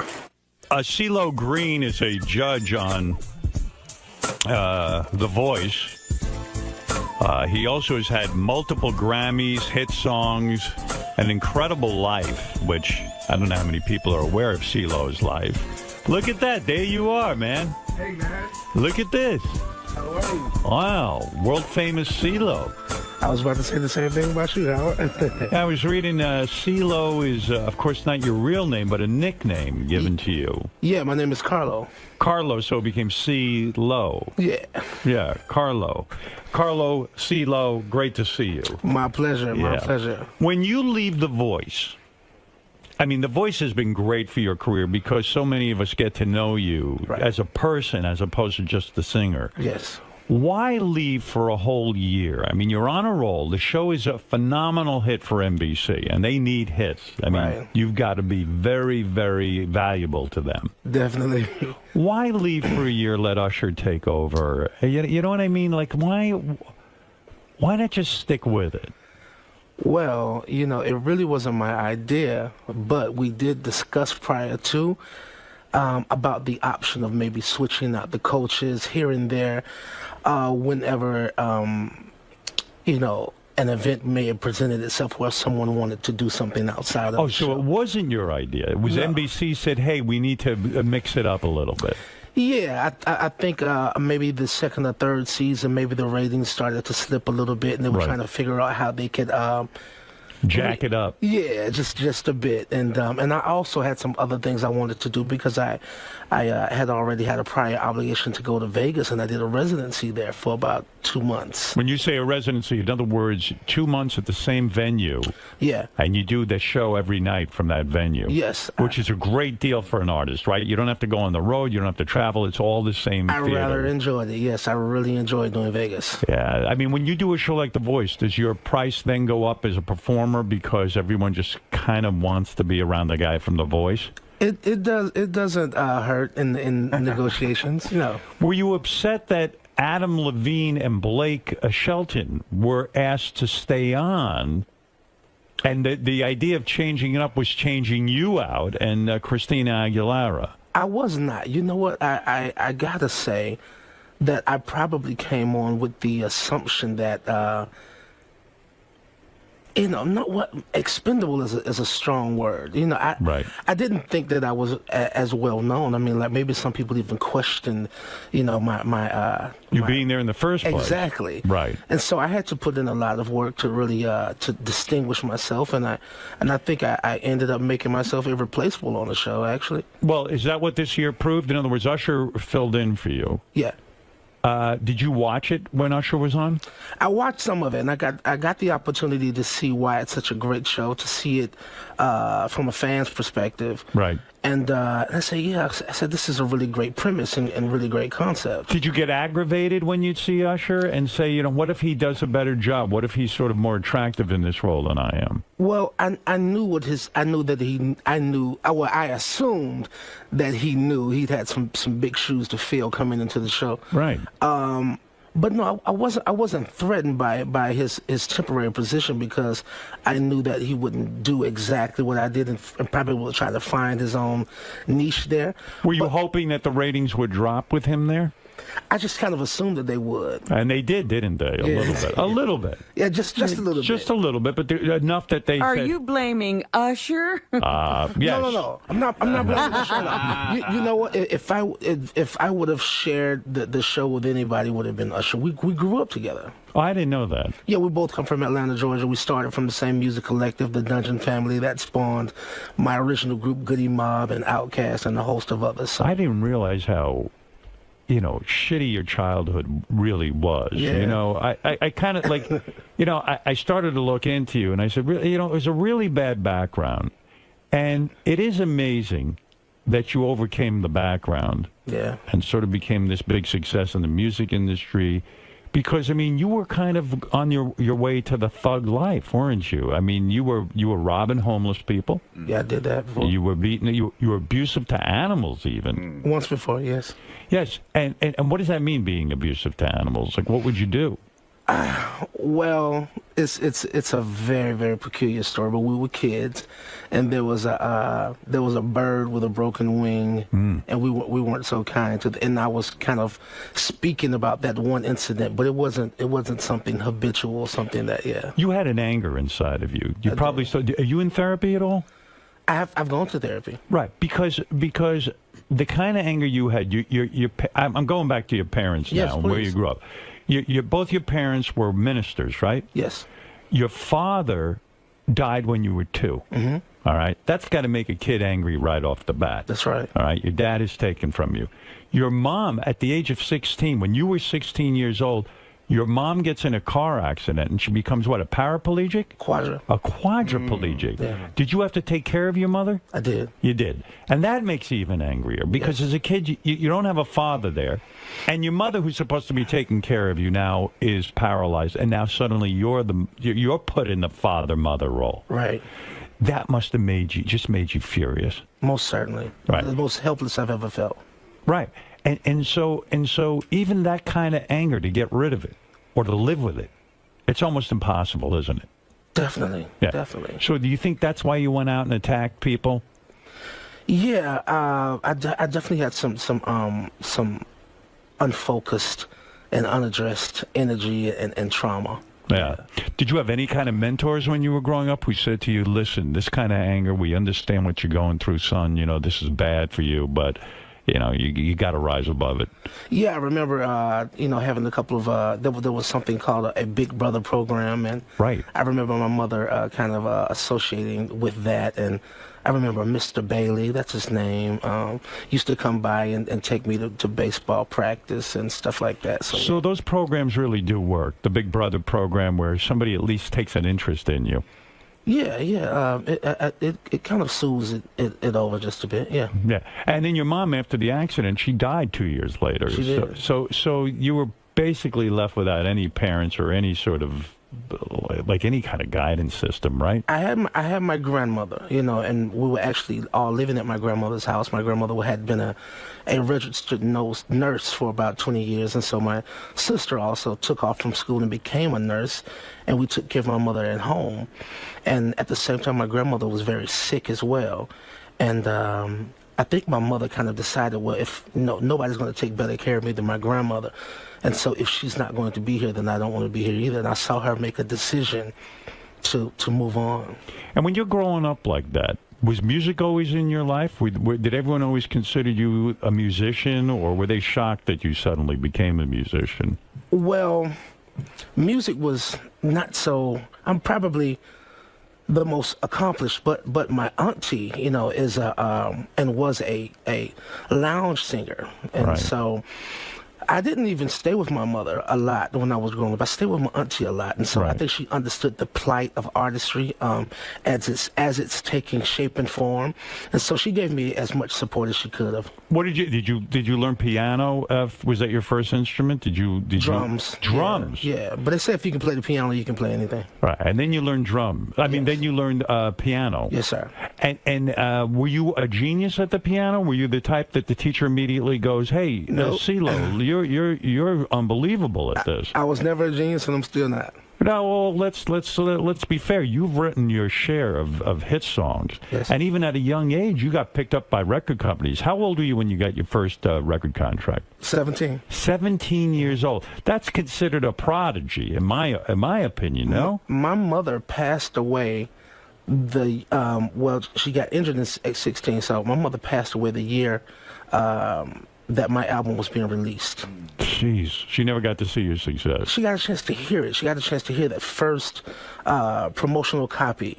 And my sister was telling me the story. I never knew it until a great while after, but she said that she was there along with her, and she said, well, I want to hear the music. And I think it gave her some closure. So literally on her deathbed, she got to hear your music. She did. And she probably went, oh, my God, this is unbelievable that my son could be doing this. Right. And all the years you were acting out, you were involved with music, too. So, like, when you would go out and, I don't know, mug a guy or rob somebody, you even robbed people of their jewelry and things like that. I did. Why do you think you didn't go to the life of crime? Because of music? Well, I mean, criminology is also a talent or a genius, if you will, and I think that I think I could be described as an artist without an outlet. You know, I didn't realize that it was something formally that I could do. I thought it was something that, you know, I was a little shy about it initially, but. Yeah, that probably sounds weird to people. A criminal does have a certain artistry. Anything that you're good at requires a lot. Being an artist. Awful lot of focus, yeah. Right. And so this was your focus, and you were good at it. It became a power, yeah. You never got caught robbing anyone? I got caught doing some shoplifting. I became pretty fond of that. Like, what is the most amount of money you've ever stolen? Never cash, just like items.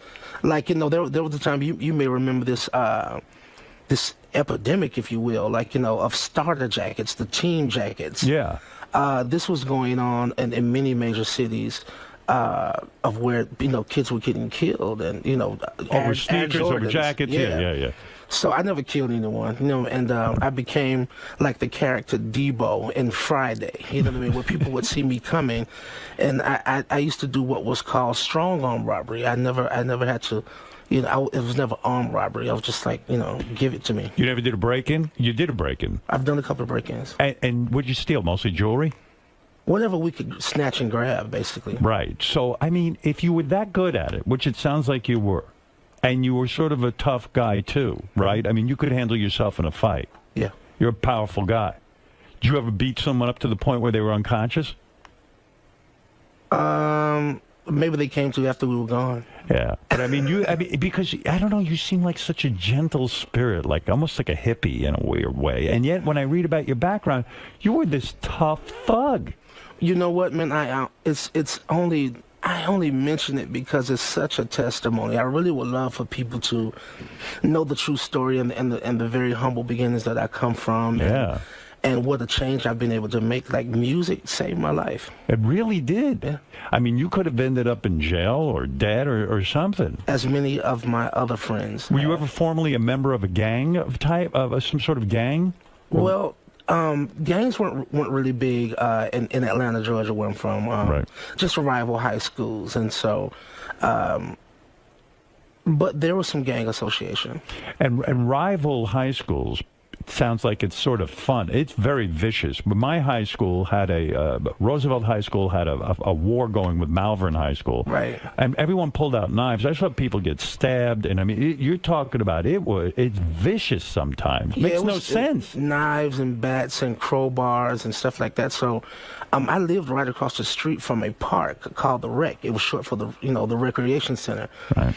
And I was an underclassman, but the high school was this way, and the middle school this way, and the rival high school was right around the corner. And so after a football game, everybody would come to this Rec, and it was like a scene from The Outsiders, Pony Boy and Dally. It was big high school fights. And you had to fight, right? Yeah. Yeah. I mean, and you could handle yourself. I was an onlooker at the time, and I kind of wanted to get involved. I'm like, wow, look at that, Yeah, like you kind of going, am I man enough to go in and fight this fight? I think that's the way that we kind of sit and root at boxing matches. Like, if I was in there, I would hit him with a left. No, go this way, go this way. You kind of root on as if to say, if I was in your position, I would have done this. So what's so weird to me is here's a guy who's stealing and fights and stuff, and then also getting a record contract at 17. It's weird. Well, I've got to give a lot of credit to my aunt. She. Did a lot of the guys you were hanging with, did they get jealous when you started to get successful? No, because almost everybody who I was friends with, we all ended up miraculously doing music. Like whether it be Andre 3000 from Outkast, like we went to elementary school together. You knew Andre 2000 from that guy's a genius, right? Yeah, smart. Would you say did you recognize his musical abilities when he was young? Not so much. We were all like what you call play cousins, so we were very close as friends. Did you ever collaborate with him? Yeah, my debut was on their first album. Oh, it was. Mm-hmm. I didn't know that. Yeah. Yeah. And so when you lay down at night, do you ever think back on those days and feel guilty, or you just say, "Hey, fuck it, I'm glad I got out of that whole thing"? No, I do. I feel a great deal of remorse, and a lot of what my motivation is to outshine, and outdo, and rectify a lot of that wrong, Yeah, I would think mugging a person though, when you feel so powerless in your life, the only way you can feel powerful is to physically take over someone. Yeah. And take something from them and actually physically dominate them. Yeah. Does that make any sense? And instead of just like lashing out and understanding that you're angry because your mother's gone, your father died when you were 2, you're just this misery. Right. Somehow it makes you feel better to mug someone. It sounds weird, but maybe that's the way it operates. Well, yeah, as they say, hurt people hurt people. Yes. Yeah. Hurt people. I know Mike Tyson, when he was in, also said he was afraid all the time. That's one of the other motivating factors. If you're fearful, you want to put on this brave front. Yeah, maybe and that's prove that you're a tough guy. I read an interview with Vin Diesel, and he said something that was pretty profound, and I was able to relate to it. He said that the artistry, the purity in heart. He knew growing up in New York City that this was something that he would need to protect. Yeah. And I was really moved by that. I said, yeah, I think I kind of felt like that. Your first couple of albums were not commercial successes. Your first couple albums were with the Goody Mob, right? Yes, yes. And you guys get this deal with a record label, and you probably assume, hey, once I get a record deal, my life's set, man. I'm going to be rich. I'm going to be on tour. It's going to be great. It doesn't work like that, does it? It does not work like that. We did our first album for $20,000, and there's 4 of us, so we got $5,000 apiece. Yeah. I thought I was rich. Yeah. You know. And the record company kind of pumps you up. Hey, it's going to be big. It's going to be this. It's going to be that. And then it kind of just doesn't go anywhere. You know. No, it doesn't. Yeah, it doesn't, and it's weird. Was the Goody Mob like? Were you guys just distraught when the record doesn't make it, or you just? What's the feeling there? I don't think there was any other option. I think we just had that camaraderie and that bond that we had all gone to school and grew up together in the same neighborhood, and so we had each other at least. And so we did an awful lot of traveling and really working that album up into it took us a year, but we worked it, toured it until it became a gold album, and we ultimately went on to have 3 consecutive gold albums. Isn't it amazing when you are on The Voice and you see some people there who are older and they want this success? Don't you almost want to grab them and say, don't you know how hard I had to work to get this success? It's not a question of being a great technical singer, perhaps. Right, exactly. It's really about writing songs, learning how to maintain an audience, how to work that audience, how to please an audience live. It's almost impossible to go on The Voice and win and then have this huge career. There's got to be this hard work period of time, right? It's very surreal, and that's the humility, that's the genuineness I think that people feel from me. I'm just in as much awe of it as anybody else. I'm just very thankful, very grateful, and trying to earn the privilege that I've been given, trying to deserve it more and more. Why did you break up with the Goody Mob? Was it because the group wasn't having enough success for you, or and then your trajectory, if I've got it right, was Goody Mob, Gnarls Barkley? Mm-hmm. Okay. So Goody Mob breaks up. Are those guys pissed at you because here you put in all this time with them and then you just leave?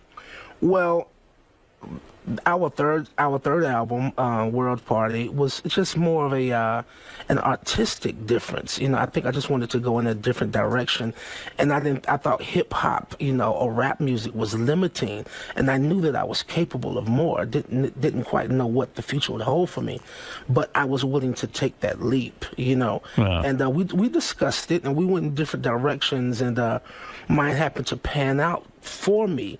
And then also a number of different things happened. A member, 𝗪𝗄𝗄, was in a car accident as well and lost a leg. And, so a couple of, cars keep fucking up your life, don't they, man? Yeah. Between your mother and 𝗪𝗄𝗄, right? But ironically enough, it brought us all back together because we hadn't talked. We most certainly hadn't worked together, but it was a nasty breakup? Yeah, no, it wasn't really nasty, but people try to make it a lot nastier than it was. We really communicated all throughout what kind of spilled over out into the public. Gnarls Barkley was you and that guy Danger Mouse. Yeah. And Danger Mouse has gone on to a big career as well. Yeah. Are you still friends with That's the guy with the fucking mouse head, right? That's right. Yeah. Isn't that weird, man? Like, you got to work with a mouse head on? I mean... You know what? It's something that you definitely take notice to. It's pretty absurd, but he was talented. And but Danger Mouse is the music guy, right? Yeah, he's a producer. He's a producer. Yeah. And you're really the front man of Gnarls Barkley. Yes. I mean, you're singing, you're doing the whole thing. I write the songs. Why did you and Danger Mouse break up? I mean, what was the beef? Because you guys don't get along now, do you? No, we do, actually. You do? No, well, but again, I had... Well, let me say this. We're cool, and we didn't really know what to expect from Gnarls Barkley. We did it out of pocket. We did it independently. Right. Not really knowing what to expect. I liked what he did. He played me some tracks. I did a remix to a song, for another project he was working on. And in this recording session, he said to me, "Hey, if you don't mind, if you got a little time, I want to play you a couple other things." I said, "Sure." And he played me some things. I said, "Wow, this is amazing." I said, "I'd like to use a couple of these tracks." And he said, "Well, I didn't realize he was bluffing me until years later." He said, well, I don't just do tracks, I do albums. And I said, well, shit, let's do an album. Right. You And know? and why the name Gnarls Barkley? What was, I always think, is it, I don't even know that story. Is it because Charles Barkley? Well, yeah, it's just kind of like good old-fashioned rock and roll. It's just absurd enough to be, quotable. So we went from Gnarls Barkley to Prince Gnarls and Gnarls in Charge and Bob Gnarly. CeeLo, how does it work? Well, if a guy comes to you and plays great tracks like Danger Mouse did, what do you do? Then you got to sit down and figure out what the lead vocal is and where to go with that song? Is that how it works? Like you got to go off into a room somewhere and figure that all out? Well, it's like, it can happen either one or two ways. It can totally compel some real life experience, or it can, something can be highly imaginative. It's like that broken heart pendant. Sometimes the singer and the track itself, come together and say, oh, like we found each other. We found it's like rekindled, so to speak. So his music really compelled a really deep introspection, and I realized that this producer, was as troubled, and as miserable as I was at the time, going through a divorce, losing my record deal, and having just enough money to do that album. When you were in Gnarls Barkley, the song Crazy. Yeah. That was what you and Danger Mouse did together. That's right. And Crazy is the first song that really breaks big, or was it's the big one. That was the big one, right? Yeah. How many people have recorded the song Crazy? I mean, besides yourself? Oh, I mean, everybody from 盛li Furtado to Ray LaMontagne to Billy Idol. I've seen him sing it. And isn't it financially fantastic when someone else records your song? Because that's ka-ching time, isn't it? Yes. Yeah. Every artist I ever spoke to said, that's where it's at, cover versions. It's the honor of it, the compliment of it, to have connected with so many people I've never met, and to feel so alone in that emotion, and it be shared with so many people throughout the world is very sweet. When, so many people respond to this song. It's so great. How many did you win Grammys for this one? Yes, sir. How many did you win? 2. 2 Grammys? Yes. For songwriting and for what, like Record of the Year or something? I think we lost our Record of the Year, but I think we got Video of the Year for this. Who did you lose to for Record of the Year on this one? Oh, I can't remember. I'll tell you who it was. Dixie Chicks. That's right, That's Dixie right. Chicks. I remember. That's right. Did that piss you off? Yeah, it seemed a little politically incorrect, but yeah. Yeah. It was a little disappointing, no doubt. It was disappointing because you get mad? Well, you think because your song was better, right? You're saying? Well, I had heard my song more often. I had never even heard this song, so I was like, wow, okay. Do you have a favorite cover version of this song? They're all wonderful. Beyonce did a version. Is that that's a great honor, right? It's a great honor. Did she record it on one of her albums, Crazy? I was going to say, are all of these recorded? Or well, I know she does a live rendition of it, because she kind of mashes it up with Crazy in Love, and I know she does it. But we don't like when they do the live version on tour because we can't get paid for that, right? You only get paid when they record it and put it on an album. Am I correct or am I incorrect? You're correct, but the compliment is priceless. It is. Yeah. Do you ever fantasize about being married to a woman like Beyonce? When I think about Jay-Z and Beyonce, I think about, wow, what a powerful couple, and how comforting to have a wife who's a big earner like that. Or do you think it would be intimidating? No, I can handle her. You could handle it? Yeah. Yeah. You attracted her? She's a very powerful woman. Not your type? Not necessarily my type, though. Who is your I always thought you were gay. Who are you dating? Have you ever been married? Yeah, yes, he was married, and you have a biological child. I have a biological son. And you adopted her two daughters. That's right. But then you guys broke up. What broke you up? The fame? Irreconcilable differences. Is it? No, you cheated? I didn't cheat. Really? I'm a loyalist, man. I'm a loyal dog. But wasn't it difficult? The more fame you got, the Grammys come and the money comes. I'll tell you something sweet about it. After our divorce, we were talking, and it was right after our divorce that Gnarls Barkley came about. Right. And she called me, and she said, wow, congratulations. She said, if I had known that I was holding you back from this, I would have let go a long time ago. What a loving thing to say. Yeah. Was she holding you back from that in a way? Because is marriage too domestic for you that you've got to be free to go out at night? Musician's life is at night and hanging out and sort of connecting with different musicians. You know what? I think love in layman's terms would be defined as being out of control. Yeah. And with that being said, I would have sacrificed. I would have never known this reality for out of that love for her. But why wouldn't Gnarls Barkley come about if you were married? I mean, I don't understand because, that. Ironically enough, the incident inspired the album. Saint Elsewhere kind of is symbolically about sailing away from her. So the are title you track saying is about my divorce? Are you saying that sometimes artists have to be in great pain in order to create great music? Out of atrocity comes art. Right. So the breakup broke your heart so much. Was Crazy about that breakup? Well, Crazy was about my insistence on being an individual, and we had this conversation, me and Danger, about being called crazy, and it's something that I just resented so much my entire life. I'm like, I'm actually a very sensible guy, you know what I'm saying? And I was only confirmed this when I was, I acquired a songwriting skill, and I could see my sensibility in lyric, and I'm like, no, I'm all right. Are you a drug guy at all? Were you ever into drugs? I'm not a big drug guy. I can't say that I am. Because some artists think they need to get high in order to sort of create. No. I'm naturally a wildflower. All right.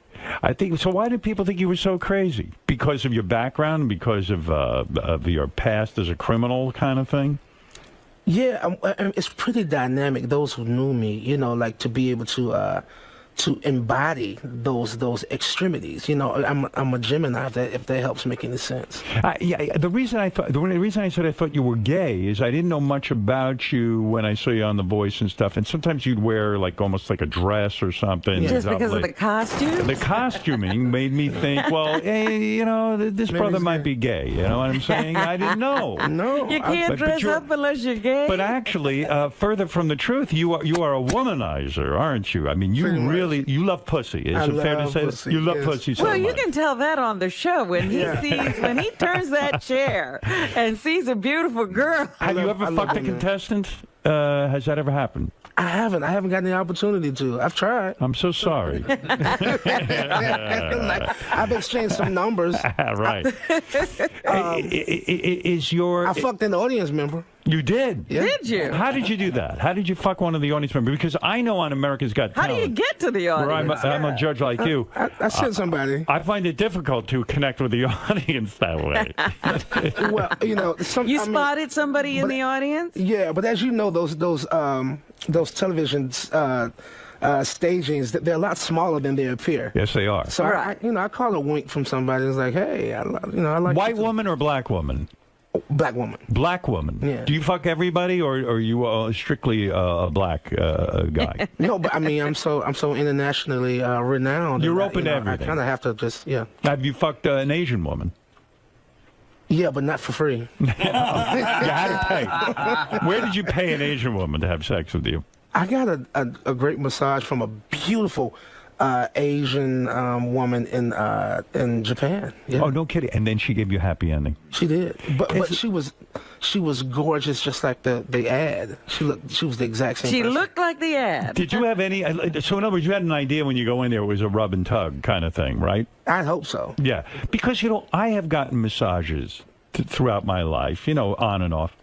No one has ever jerked me off. What is that feeling like when the woman puts I don't believe it, Howard Stern. You're such a stud. No, it's so fucking true. I mean, one time I did have an opportunity, but I have a small penis and I was embarrassed. I don't believe that. Yeah, I do.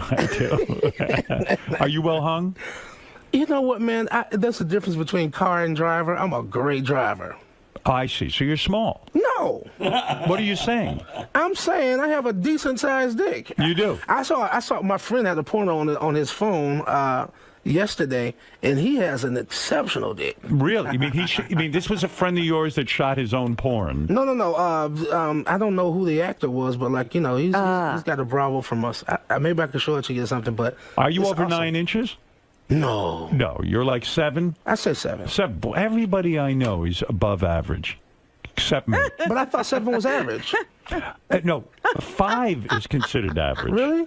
I have 6, and I'm stretched. I'm measuring from my balls. So I'm a bad driver with a bad car. Stop. Yeah. I lose on every situation. I just can't believe it, man. You're too much of a stud. So go back to your musical career for a second. Okay. So Crazy comes out, and that's when the money starts to roll in, right? I mean, you're worth about $21 million, I read. That's what true? they're saying. Not anymore. I mean, I used to be. I was rich at one time, but now I'm just fortunate after taxes. But is that because of your divorce? Did you lose it? But you didn't lose a lot of money there because you were kind of broke. I when didn't have any money right. when I got divorced. No, but and because of that, because of her her grace, she's she's still a very well taken care of. You will, even though you don't legally have to contribute, you do. I just love her. I still love her. Ironically enough, the divorce gave forth an opportunity for me to showcase the unconditional love that I actually do have. When you started to make money, and I mean real money, did you become I want to say uncomfortable with the money because you hadn't had a lot of money your whole life? You were a struggling guy. Did it make you feel a little bizarre to suddenly, like, I don't know? I'm not really materialistic, and I'm not an asshole in that kind of way. And it's cool. I mean, like, it usually happens to people, and it's all right. It's probably natural to go for it in that kind of way. But my greatest extremity is probably clothes and jewelry, and I do a lot of that for stage. And the only reason it becomes Did you buy a nice house? I still don't have a house. How do you live in hotels? Mostly, but I have a place in LA. You rent it? I rent it. A lot of people don't know, like, The Voice, and a lot of these TV shows, they kind of have housing budgets and traveling budgets, and so The Voice pays for my house in LA. Isn't it weird that you don't have a house? I mean, that would seem like a good investment, somewhere to put all your stuff, and call your own. But it's just like a house is just not a home. You know what I'm saying? So because you can't live there anyway. No, and I have a ranch. I have a 10-acre ranch outside of Atlanta, Georgia, that I'm thinking about putting on the market, but I was kind of just holding on to it. Why? Because you never can get there. Because I've always wanted to leave, and this is, music is also a way to immortalize your ideal, and your existence here. You know what I mean? And so it's very important to me to do that with this opportunity, and so I kept this ranch because I want to leave a legacy. I've always wanted to give it away. So I feel I've taken so much. My spirit has it's kind of evolved on to more of something philanthropist, if that's even a word. You think you'll ever get married again, or will you just live this bachelor lifestyle? It seems to me you're totally comfortable now where you're at. I'm very comfortable, and I do have a significant other in my life right now. Oh, you do? You're in love? Well, I love her for who she is. I love her for allowing me to be myself. So she's not threatened by all of the other women. How long you been with her? I've been with her 2 years, and no other women. You're exclusive with her. Well, we like women together. Oh, you do? Mm-hmm. Fantastic. Yeah. Is that a weird move? Where do you find a woman like that? Yeah. Tell us where you get that. She's exceptional, and I felt like I must have done something right. This woman, how do you meet this woman? This exceptional woman. Can I tell you the story? Yeah, I'd love to hear this. I love love. We were just meeting. We were just getting to New York and to LA. Right. And I was at a car lot, and my back was turned to the street, and they were at a red light, and I heard somebody say, "I love you. Great job. I love your music." She said, "I love you," and I turned around and I said, "Me?" And the white chick, black chick, what is she? Black chick, and the fact that she recognized me with my background. I mean, I went from being a very peculiar-looking person to one of the most cool kind of guy. One of the most recognizable people you can see. Yeah. So apparently that's the truth. And I turned around and said, "Well, come and meet me," and I saved her number. And I saved it under, she could be the one, the way that she approached me. She's very, very fearless. You weren't put off by that, the fact that she was a fan, and then she was like, hey, I think you're great, blah, blah, blah. Go right away, she's worshiping you. You didn't get hung up on that. I didn't get hung up on that. Maybe it was the way that she was dressed. Maybe it was the way that she spoke, her business card. Very accomplished, very educated, has her own money. Has her own business? Yeah.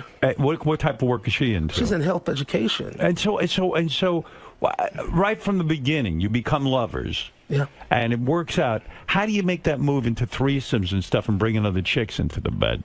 Well, it was gradual, but I was just very open about other, relationships that were lingering on. Right. You weren't willing to give those up, in other words. You knew people before her, and you said, look, these are people I'm going to continue to see. I'm not looking to give it up. It was maybe 2 other people, and it wasn't lack of love for those other people. It was just logistics. Yeah. Someone living out of state and us carrying on, from a long distance kind of perspective. She didn't get jealous that you were still seeing other people, and here she's falling in love with you? She was honored by my honesty.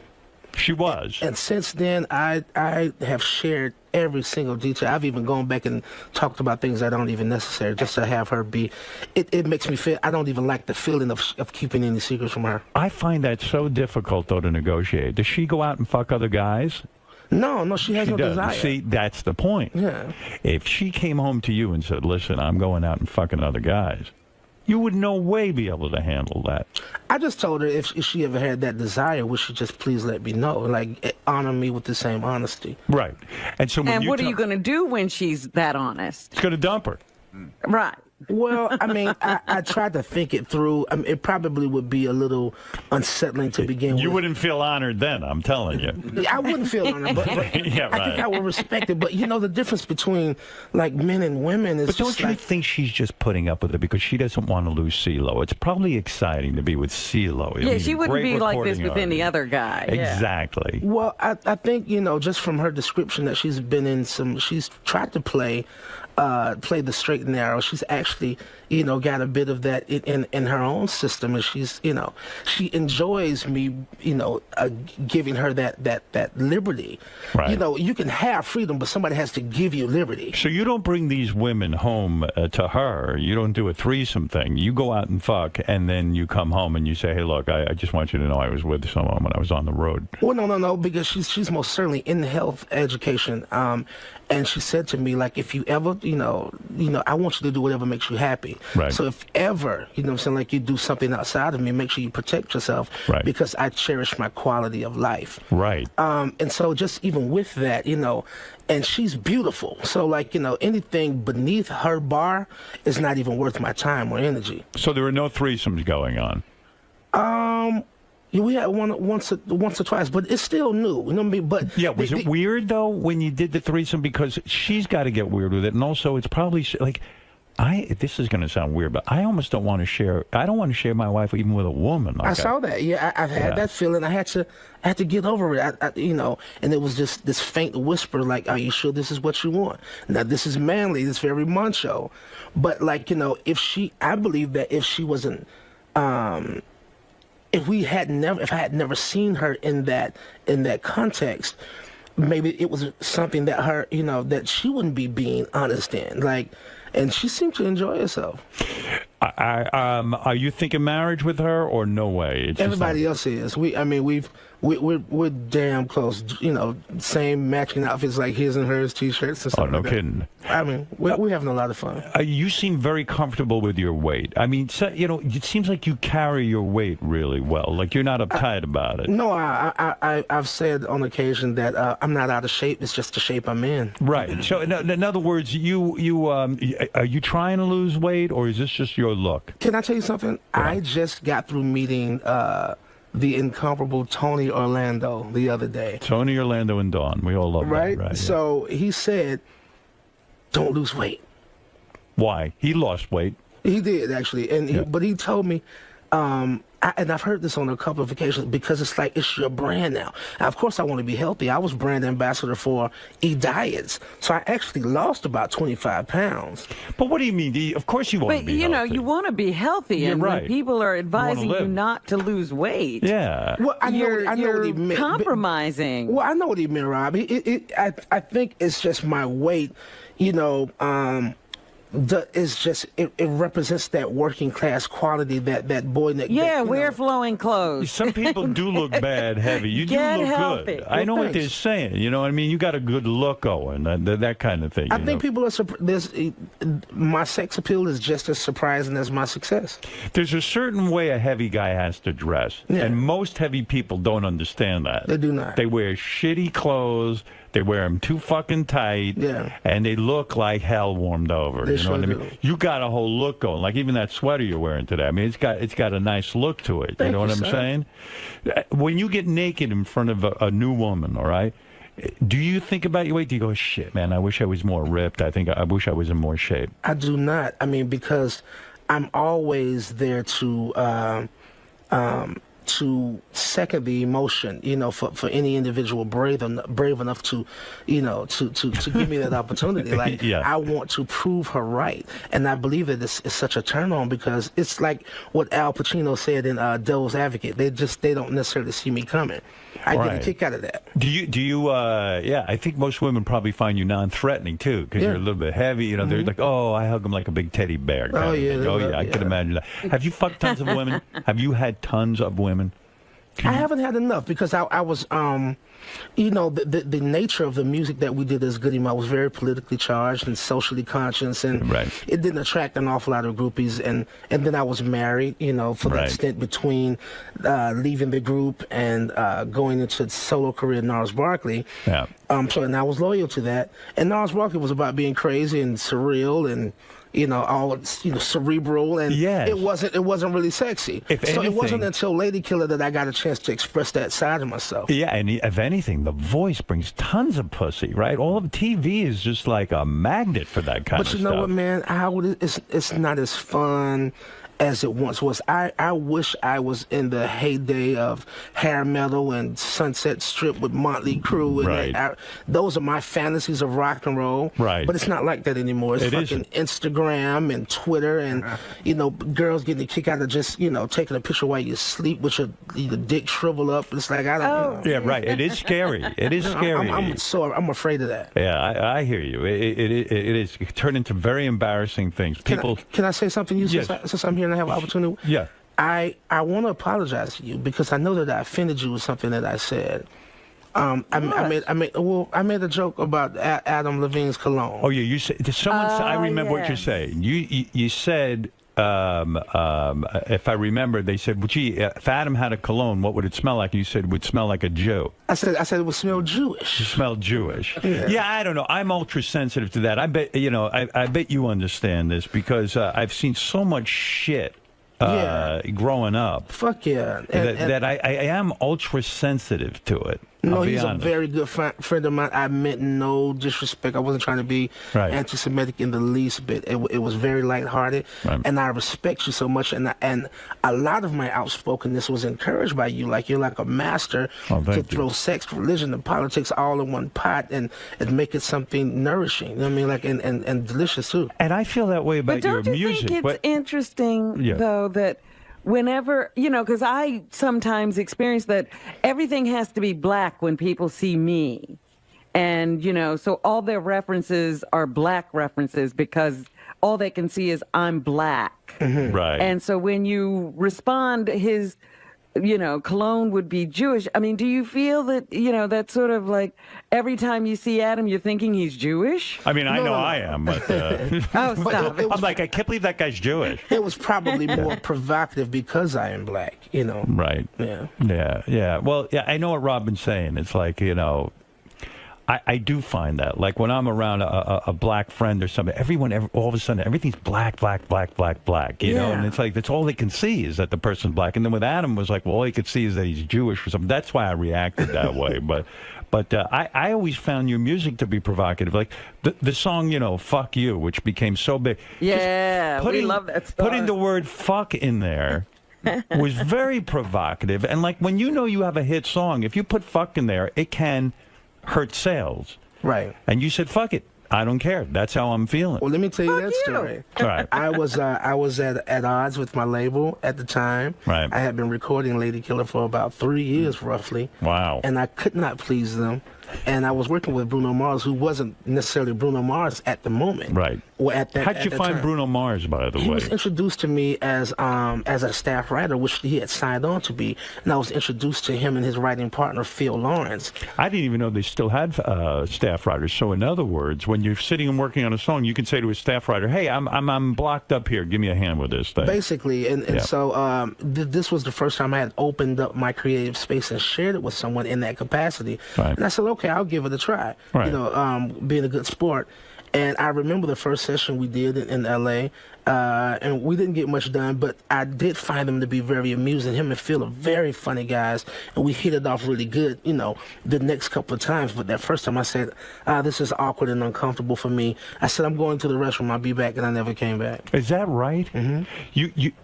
It felt awkward and uncomfortable. How? In other words, to work with guys you didn't really know? Because I didn't realize I didn't know if a staff writer being suggested to me was condescending. I said, motherfucker, I'm CeeLo Green. I don't need a staff writer. Right. But I want to be a good sport because I want that unanimous yes.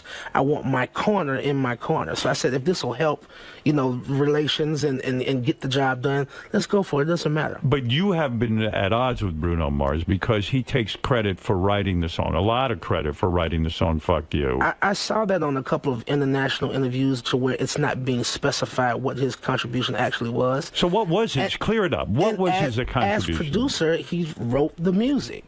So he produced it. He did not write the lyric for me. Right. You know? You came up with the lyric. Yeah. And he implies... Can you imagine him writing, Fuck you? I just thought you should know, nigga. Can you imagine him writing drummed that out of town.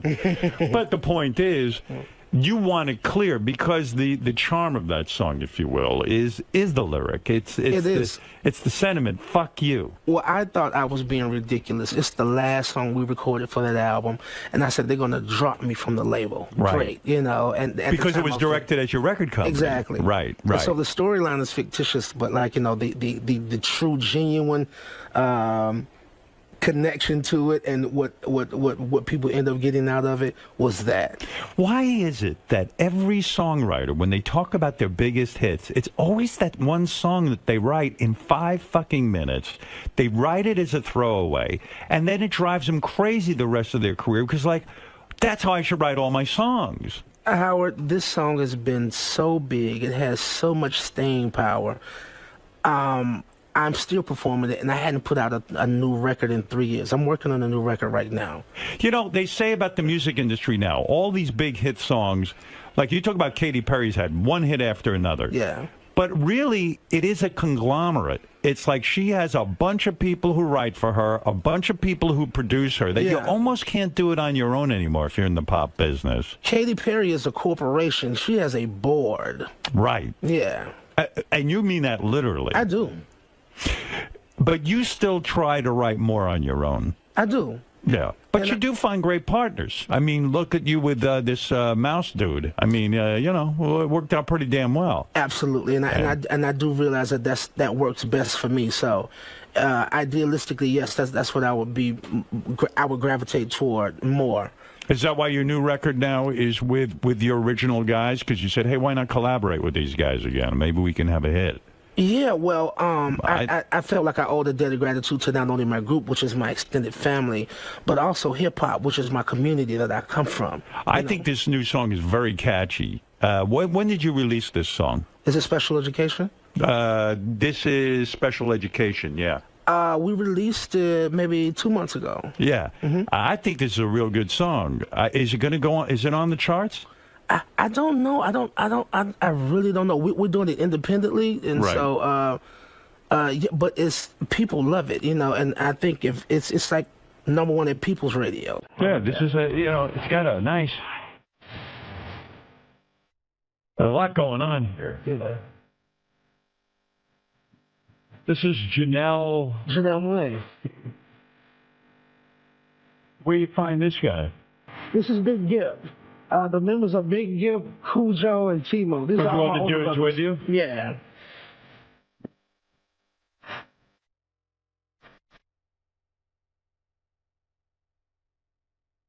I had to hold him off. I said, guys, y'all just be ready. He's gonna beat me up when I get there. I haven't beat you up. Looks like you could beat me up. I love you too much, man. You seem to know what's going on.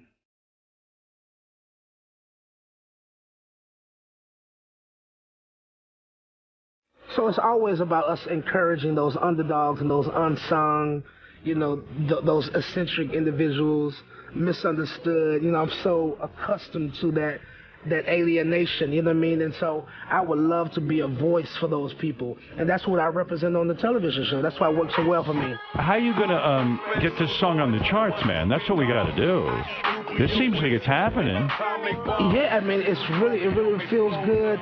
We've got a lot of work to do if we plan to combat, something like the monotony, something like, or the corruption that is radio at this point, you know what I mean? Yeah, I know. You on tour with this? Yeah, we're doing a promotional tour. Like, we go to Seattle tomorrow, and in Atlanta this weekend. We're going home for the big show. Let's see. Goody Mob's new album, Age Against the Machine, is in stores now, and CeeLo's new book, Everybody's Brother, is It comes in out stores today. now. Oh, is that right? I've got an autobiography. Oh, no kidding. You got an interesting life. No Yeah, it's shortage pretty of good interesting. stories there. No, it's not, man. I think people should check it out. You seem like a brutally honest guy, too. I'm very honest. You thinking of putting out a video with a naked woman? Look how well that worked out for Blurred Lines. Robin Thicke. You know what? The name of my new solo album is Girl Power, so maybe so.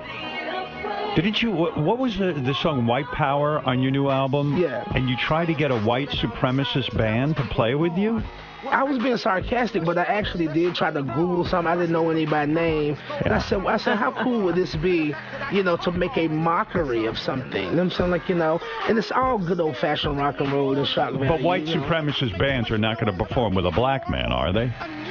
Well, maybe they could spin it to promote their own idea. You know what I'm saying? It's still about white power, but like, Did you approach any white supremacists? I didn't find any that had a contact that I could reach out to them. So I didn't go too far down the line. Underground, Yeah. Wow. Hard to get in touch with those people. Do you ever wish that, like even the song "Fuck You," if it had come out 15 years ago, the record business was so big, you would have so much more money now. Fuck yes. I mean, isn't it crazy what's happened? I missed the heyday. You kind of did, didn't you? The bubble burst, yeah. Yeah, I mean, making money now off records ain't where it's at. You've got to make money going on tour. Yes. And that's a lot more work. Yeah. Are you jealous of guys like Prince who have a catalog, or, you take a look at Metallica. These guys sold like 100 million albums, you know what I mean? I'm inspired by Prince. He's one of my all-time favorites. And I just performed with him recently for the third time, so. What a fucking nut, though, right? I mean, like, you just got to buy into his whole nutty world. He's got his own thing. Did you hang with him? Yeah, I've hung out with him, and he's How more is that? He's more normal than I think he would want to let on. Is he? So am I, actually.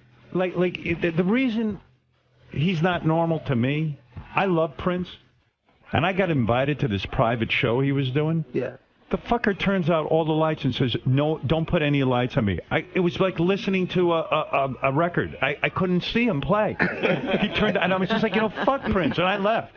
And I love the guy. I've seen him do that before too. Just play, just jam session. Yeah. For 2 hours straight. And it's before bullshit. he plays any one recognizable song. And it's bullshit. He has his issues with him, but like he's Prince, and it's just like. Yeah, well, Prince Schmintz. I was like, man, I can't believe I'm going to see Prince. It's a small crowd, and he goes, please, turn off those lights. And then even the dude kept putting the lights back on. He goes, no, I won't play if you put on the lights. And I'm like, fuck Prince. And I left. I don't know. He definitely was going through a thing at one time, but I don't know. He's back, and he put on a great show. He definitely gets a lot of pussy, though, right? I mean, it's crazy amounts. I think he's gotten too much pussy, and I think he's at the point of where it's just like, you know what? It's probably more of a distraction at this point. Yeah, what happens to a guy who gets too much pussy? I mean, we were talking about this yesterday. Yeah, that was my question, Robin. Was it possible? Because I have not reached that climax yet. It's like, not many people have. No, I'm still. Yeah, very few people get there. If there is a there. About pussy. I love it. It's dangerous. That and when pussy. you think of guys like Wilt Chamberlain, it doesn't seem to have a limit. No, Wilt was crazy. We interviewed him. He had a tremendous amount of pussy. You are heavily tattooed. When did you get so inked up? How old were you? I started that year. That I think I was 17 when I got my first tattoo. It was just my name right here. And then your whole body is tattooed, right? I'm my whole upper torso is pretty. Did you ever finish your back, or was it just too painful and you stopped? I stopped. And I never revisited it yet. It was too painful. It hurt. But I mean, you've done your entire chest and your stomach. I mean, why can't you do your back? Why is the back so painful? Because you're out of control. Like, you know, you're helpless on your stomach. Yeah. Like, if you're getting your arms under your chest, you can kind of look at it and try to brave it that way. But when you're on your face down, it's like, wow. Do you like the sensation of getting a tattoo? I mean, the physical sensation of the needle going in? I think you know, it represents permanence and commitment. And I also think, you know, people go to the extremes that I have as a statement of saying, I can take the pain. Why do you think you are so heavily tattooed? You know, initially I was just kind of signifying different things, you know, whether it be my mother or my group or my city where I'm from. And then I started to want to take more of an artful approach and try to tie all of the different things together. Yeah. And at that point, you know, it became a project. Yeah.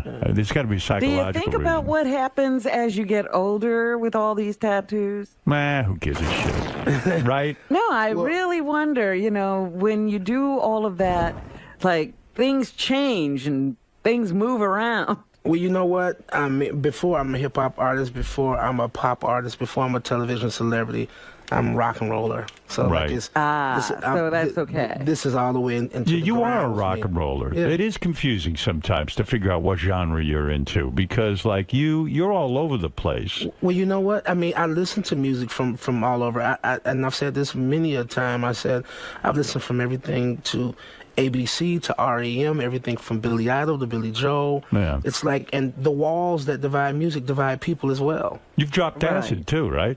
Yeah. A lot of brothers don't drop acid. I tried it, you know, but I had a bunch of white friends, and so like when I grew up, and white boys know how to party. Like, you know, I went to military school when I was in the 9th grade, and that's the first time I tried acid. And the first and only time. All boys military school? Yeah. Oh, that must have been insane, huh? It was insane. Did you hate it? It was like taps.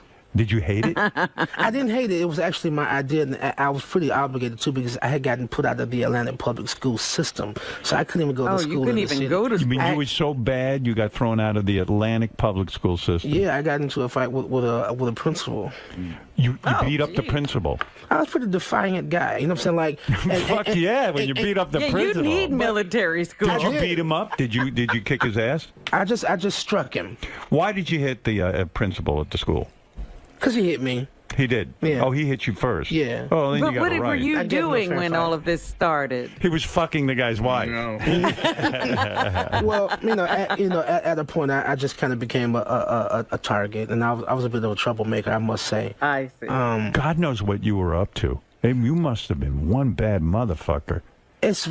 People, you just would never believe it. You were disruptive in class, and then they brought you to the principal, and the principal got so frustrated with you, he hit you? I had that kind of influence of where it was like, not even just bad behavior, but my defiance and attitude, kind of influenced children to act out. Yeah, they felt you like were bad for everybody else. You were a negative leader. They felt like I was an instigator, and I wanted to revert that, and this is why I've tried to promote so much positivity and productivity. How many people in your life must be shocked that you're a success now? I mean, they probably thought you were going to prison. And that principal. An entire city is shocked. I mean, really. I mean, it's really quite mind-blowing, isn't it? Man. Now, the Goody Mob, who you're performing with now and going around, and promoting the new album, are these guys a good influence on you, or are they some really tough motherfuckers?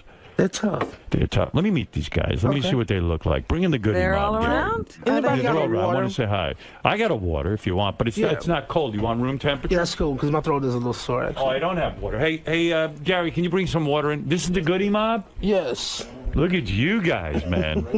You guys look like you could beat up some ass, too. All right, now it's time to get intimidated, right? That's right, man. No, they're good guys. They're good guys. Hey, guys. How you doing? What's up, Hal? Gentlemen, does it feel good to have the Goody Mob back again? Yeah, it's a wonderful feeling. Wasn't it bullshit when CeeLo left you guys and, like, kind of fucked you over? I mean, let's be honest. Let the truth come out. Let's get down. CeeLo's like, oh, it was cool. It was cool. No, it wasn't cool for you guys. No.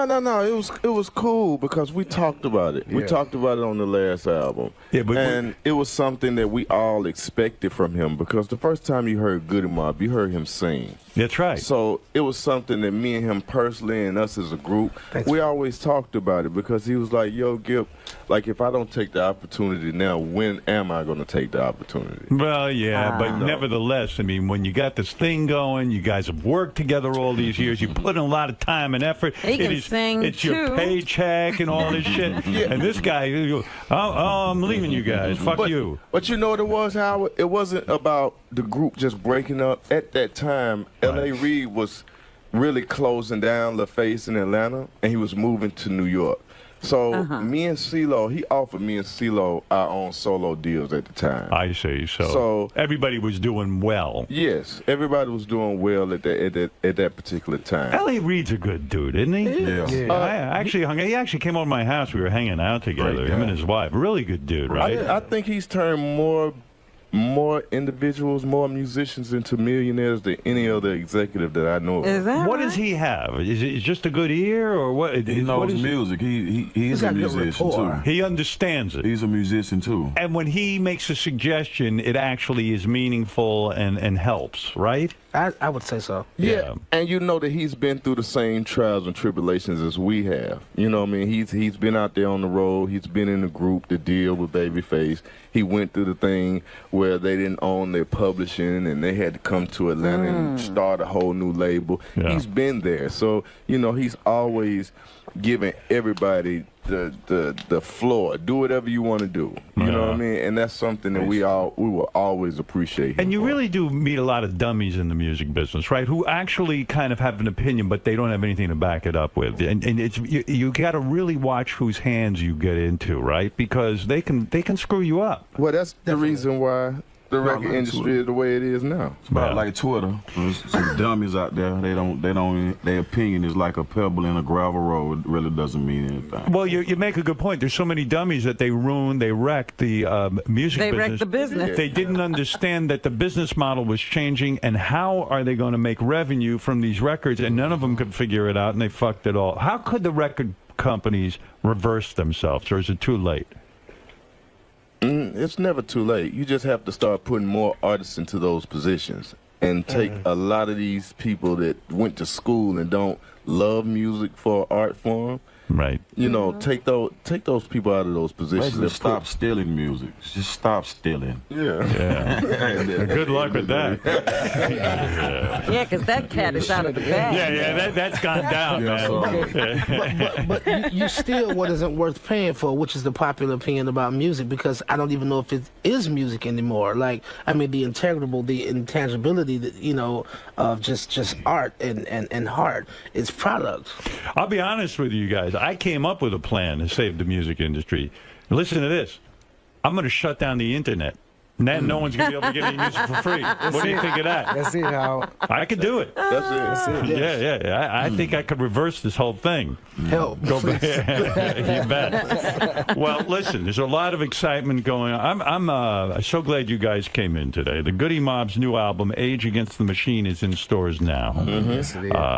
CeeLo's new book, Yes. Everybody's Brother is in stores now. Yes, today. Well, don't get too excited. You don't get a cut of that. Let's be honest. Actually, help me Oh, you do? Actually, I do. Oh, well, that's different. Oh, I got something for you, too. You helped write the book as well. Yes, I did. You helped organize the thoughts and this kind of stuff. Yes, I did. I was kind of like a bird's eye view with him. What is the most fucked up thing in that book that we're going to read that we did not realize about CeeLo? I think you said it already. Oh, really? What? Yeah. I think he was a badass, huh? Yeah. Were you guys badasses too? Of course. Yeah. I mean, look at us, Howard. Anybody ever kill anybody? Raise your hand if you killed someone. Me? Oh, geez.